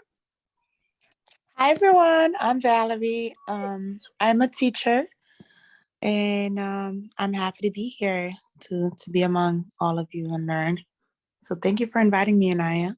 Welcome back, sister. It's been so long since we've spoken, but I'm so glad you're here with us again. And as you can see, we're talking about education, money, and all of that jazz. And one of the things we did talk about earlier was education, as we found out how hard the school system has it right now, Valerie. So we want to get some of your input in one moment. But in the interim, before we get back to you, I know Brother Nova has to get off. So if he has to leave, we'll understand. And if you want to leave any last remarks or a contact phone number or any way for the people to contact you via email, social media, that'll be great. I'm pretty sure he's probably busy on the phone right now, but there you go.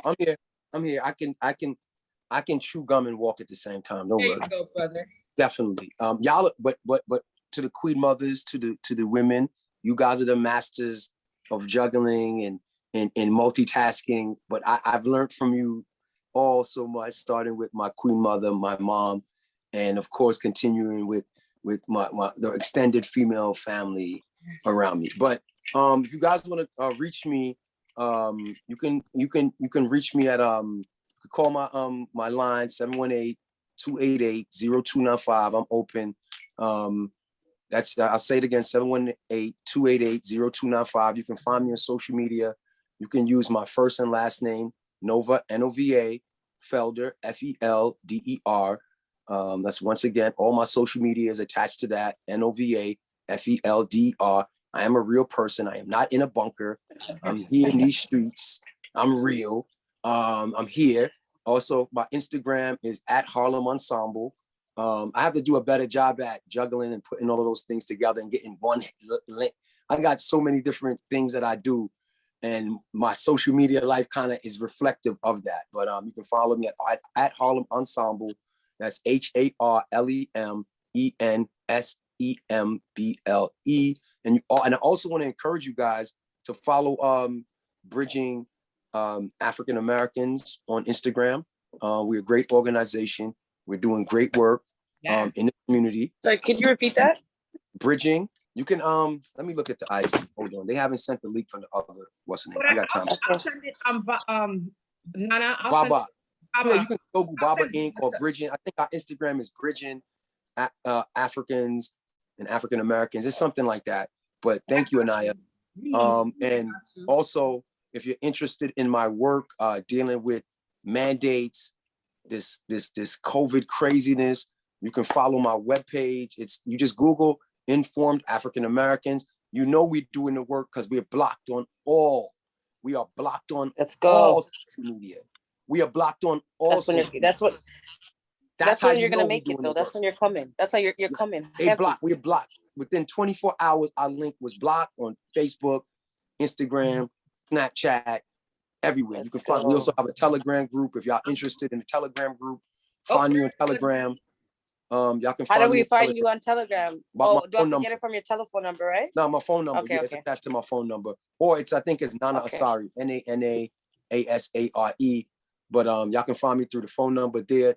I'll send y'all the link for the Telegram. And Steph, he's on our group. He's in our group on WhatsApp. Oh yeah, okay. Yeah, I'm in the ECI group too. Team ECI. Group. Yep, Team ECI. I'm there. Is this brother Harry? Yeah, Harry, hit me up. I'm trying to text you. That's why I was trying to text you, Harry. I like your energy. You know what I'm saying? I'm Haitian massive. Yes. You know, love my jomu soup, my black rice, my lambi. Yes. You know, we're gonna do that in Ghana. We're gonna do that in Ghana. Let's go. I got you. We're gonna bring that, family. So I was literally, I'm raised in South Jamaica, right? So in Queens, right? So you got to understand, this is a African Black ethnic melting pot of New York City as well here. So I grew up with Jamaicans, Haitians, Trinis, Vincies, Puerto Ricans, different types of Black people, right? All around. So one of my auntie that just passed she passed in January, she moved next door to us in 1983. Wow. Nearly 40 years ago, right? And she had such an impact. She had such an impact on my life, letting me understand Afro-Caribbean culture, just work ethic, just how food was always had that je ne sais quoi. Her name is Giselle Nicolo, right? Haitian. That's Haitian, right? Huh? She's Haitian. That's what I'm saying. So I grew up with her, and she was a chef. So all her food she taught my mother how to make beans and rice. Let me tell you something. All these Haitian women, except for Anaya, are chefs, okay? I literally wanted to be a career woman. White America had me thinking I was going to go to college, and I didn't want to be a wife, and I didn't want to be a mother because I had my career. And when my mother was trying to teach me how to cook, I did very well. Let me tell y'all real quick, for the first couple of years. And then I was like, it takes 17 hours to make these beans. Oh, and it takes 5 minutes to eat this plate.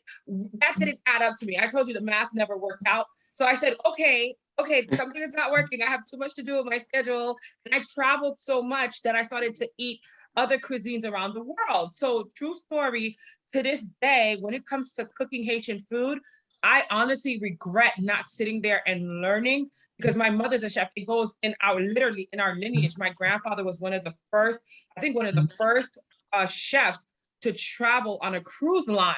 Wow. And he did that from Haiti all over the world. He was white, French, Haitian. And I kid you not, that whole gene, you know, and then when I got engaged, here's something personal for you guys to laugh. You Black men will know this. You don't want a sister that can't cook. So ladies, take notes. If you're watching on social media or whatever, my boyfriend at the time, who turned into my husband, was like, I love you and I want us to marry and live happily ever after, but I need to cook. He said that. And I was like, well, who asked you to marry me? And then I ordered a quadruple shot of liquor at whatever restaurant we were at. He's like, I have to taste your hand. I was like, but you're the chef. He's from Africa. I'm like, why do you need to taste my food? And he's like, you're a woman. You're supposed to cook. And the first time I got in his kitchen, I almost passed out. It took 5 hours to make his red sauce and African rice, jollof rice, and I almost died. But anyway, I had to share that. Ladies. Let's go. Family, I have to sign off. I want to give y'all God, I have. Sorry, go ahead, Nana. I just said I have to sign off. They just sent me the link. Yo, follow me. Let's stay connected.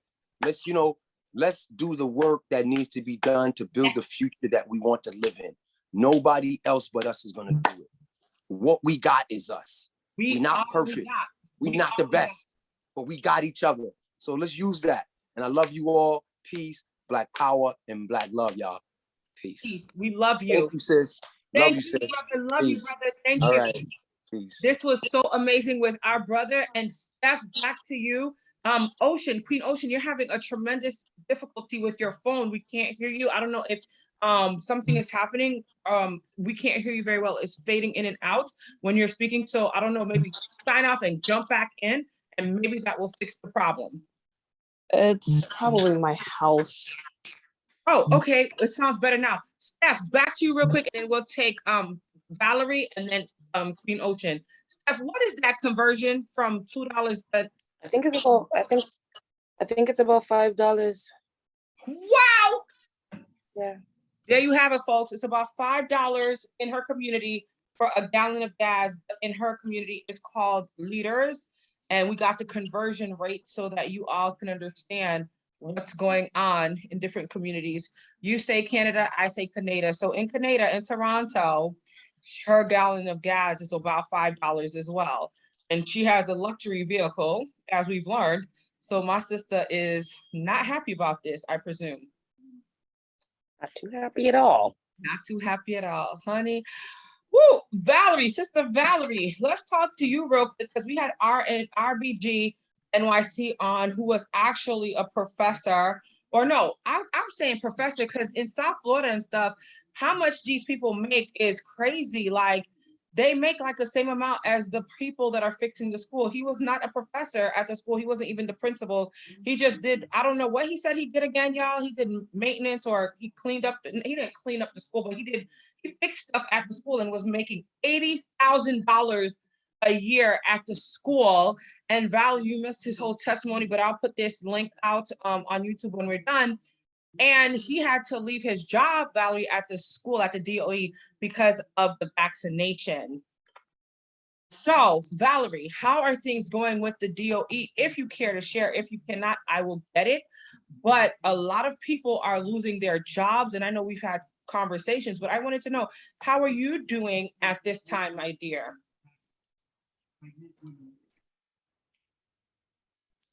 Yeah, it's been a crazy year in all areas with vaccine mandates, students' behavior, just like the school system and academic-wise, how far behind the students are. I know a lot of teachers quit not quit, but they were let go because of the whole vaccine mandate, and those who didn't choose to get the vaccine, they lost their job. And I think the union is trying to fight for that, because a lot of teachers were let go recently because of the whole vaccine thing. But now they mandated they unmandated the whole mask situation, which doesn't make sense to have let teachers go when there's already a huge teacher shortage and already more teachers are leaving this year, and that's like guaranteed. So it's gonna be a problem, because we already know in the school systems there's barely any Black educators and things like that. It's a heavily white dominated field, white female populated field. So that's going to be another issue in terms of getting teachers of colors to ever come there, because it's just systemically, it's just not looking very attractive right now. Can I throw something out there, Valerie? Yes, go ahead. Because I got a few brothers and sisters that actually work for the school system, and I slid them, I call it sliding, through the mandate. And really what it was, this is no joke, I had a basically a general petition made out to the parents that if they waived it, the policy wouldn't hold weight. And this has happened in 2 different counties I've already done it in. And well, the whites are catching on more often than black folks because they don't seem to take the petitioning ideology for real. They're just like, well, the school's going to make the last decision. I say, no, the parent is, because the parent's the one signing off on this. And then more importantly, you're actually schooling the parent's child, not the school as the means of being able to say you have access to a job. So in essence, this means that even one of the brothers who's really listening, he was intuitive. I said, well, they can even up the rate if you get them to actually sign off on this. And they signed off, and they upped this rate by, I think he's got another 325. They had to, unfortunately, fire 2 people. And I'm not going to lie, they didn't look like us. So I was, pepped up on that. But at the end of the day, there's no such thing as a mandate. What we're missing in commerce is contracts that create the fidelity of exchange. And that fidelity kind of, in a sense, forces these particular institutions to accept what we want to do. If we say we don't want the shot and the parents say they don't need the shot, well, you don't have to have the shot.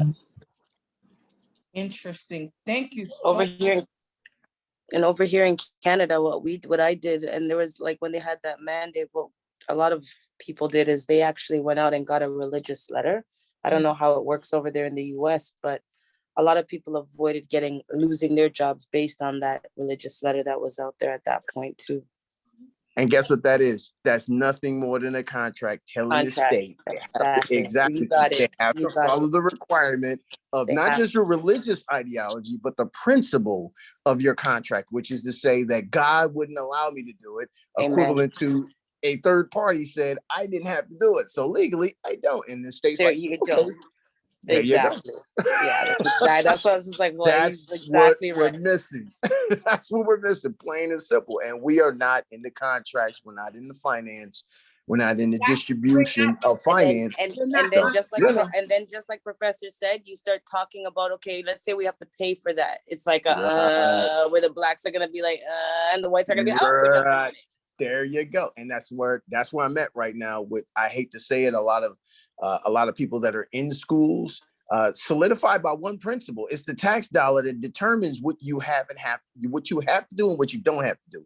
If you use a particular child care agency, or you use a child care act of some kind that solidifies that you have an exemption that slips under that policy or slips through via some contract, or you just outright get the structure of the organization to agree to your terms and conditions because the people agree with you, then you nullify what they're trying to do to you. And unfortunately, exactly, but we're just not into it. Like I'm not gonna lie, Brother Nova's, he's got good plans and ideas as far as investing in, and I'm not saying divest in the idea of not investing in companies that are ultimately, strong on the end of making money. But all these people that are on TV sell speculation, just like they sold the shots, they sell everything on TV. And if you buy into speculation, there's a likely chance that you're financing policy. And if you're financing policy, you're financing what the government can and will do. So, I mean, hey, I'm just throwing it out there, just to help it in.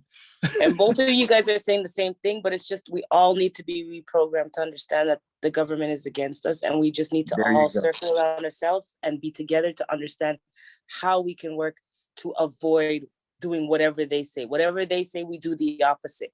But if everybody's going to, if 70% is going to do the same thing, then we're always going to have a problem.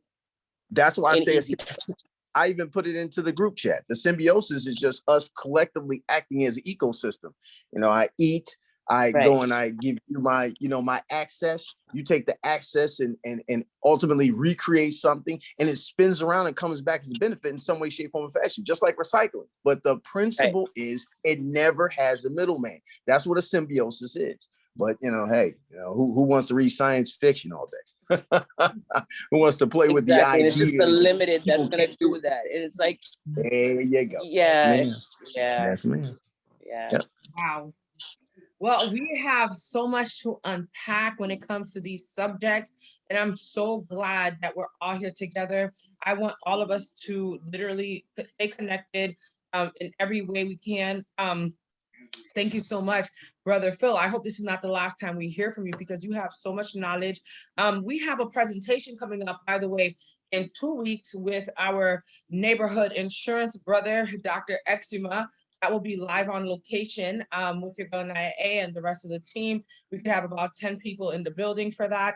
If you're interested, let me know because he will do his presentation on insurance, but also get you all on board because what happens is a lot of people are passing when it comes to this new times we're in. I lost approximately 5 people in like a month and a half in 2021 and going into 2022.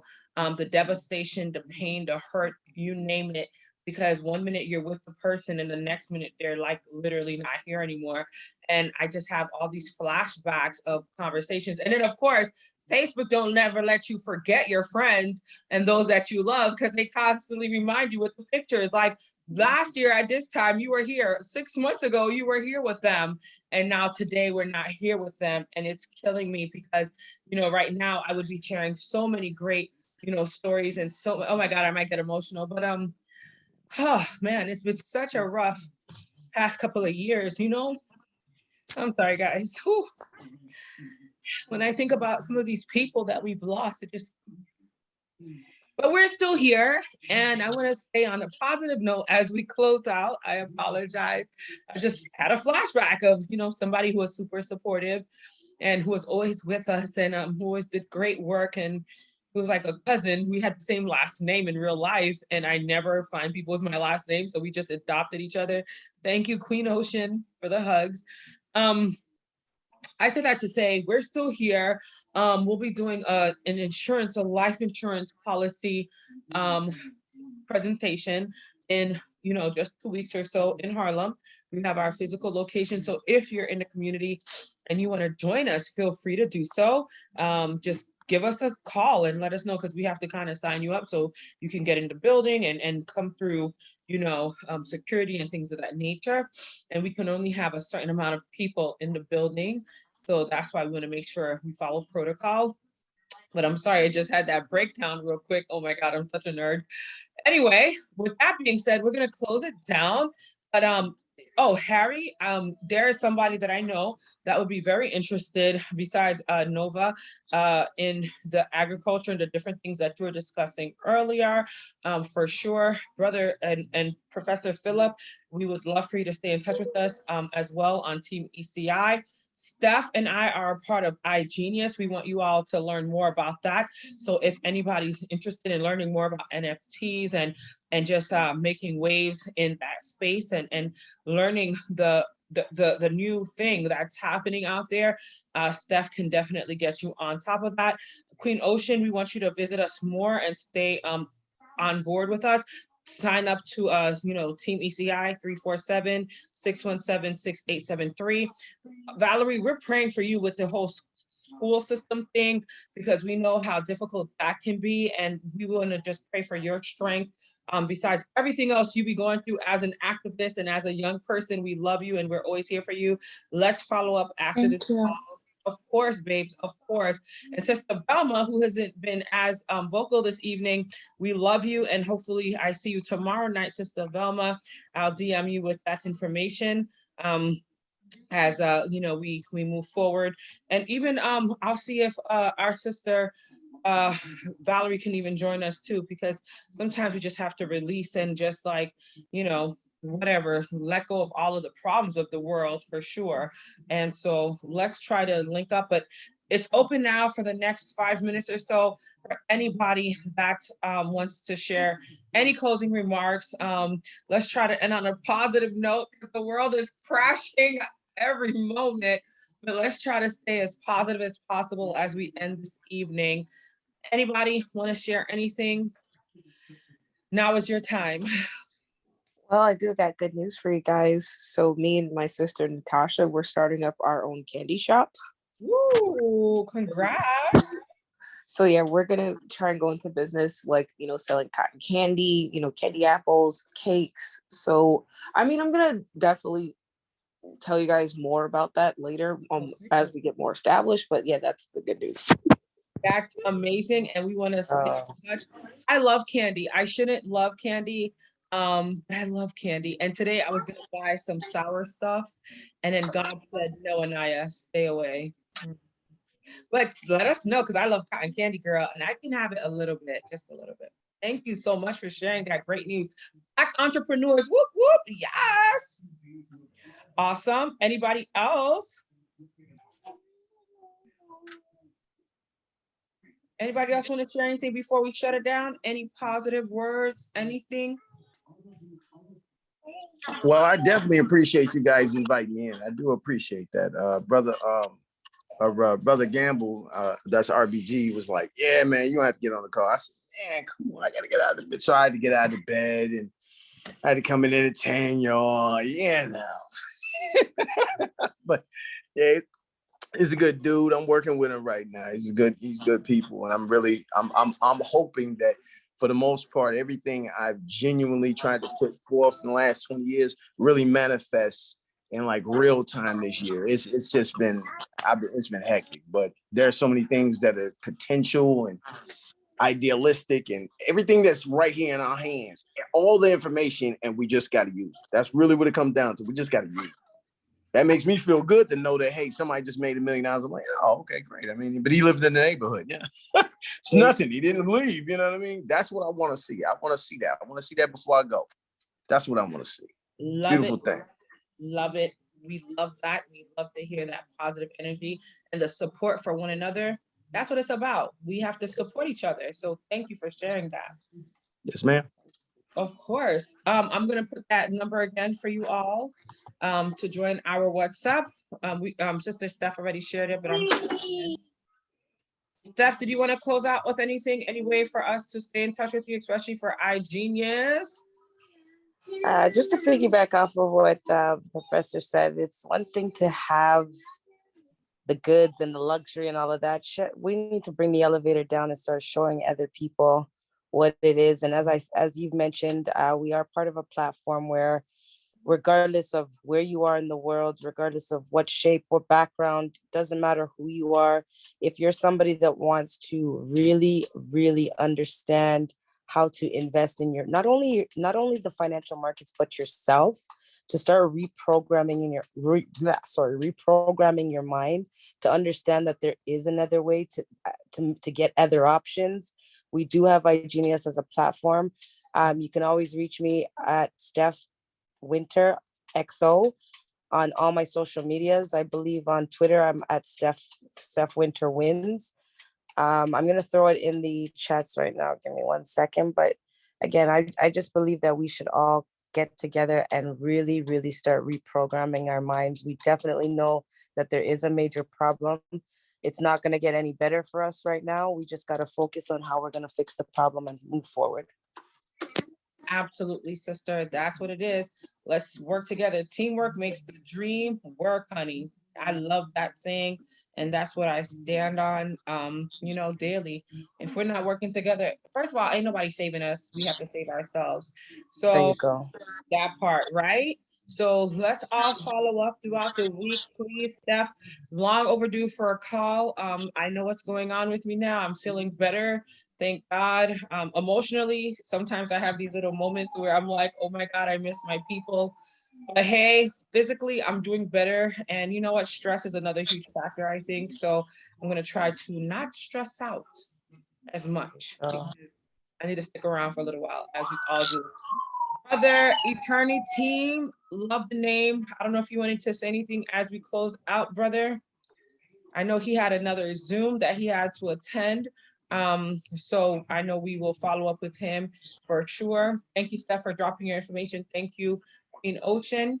And I guess that is all for now. Let's stay in touch. You all have the WhatsApp information, and we're here every Wednesday from, I want to say 6:30, sometimes 7 till literally till. And then also, last but not least, I'm here Monday, Wednesday, and Friday on all social media, Anaya A period. Just stay in touch, and I'll drop the links for you all, so that you can stay in touch and be a part of everything that we have going on. And yeah, continue to manifest greatness. And let's keep talking about building our wealth, increasing wealth and decreasing debt. That's what it's all about. God bless each and every one of you. Good night. Bye. Good night. Thank Good you. night. Thank Good you, night, Naya. everybody. Thank you. Good night. Be blessed.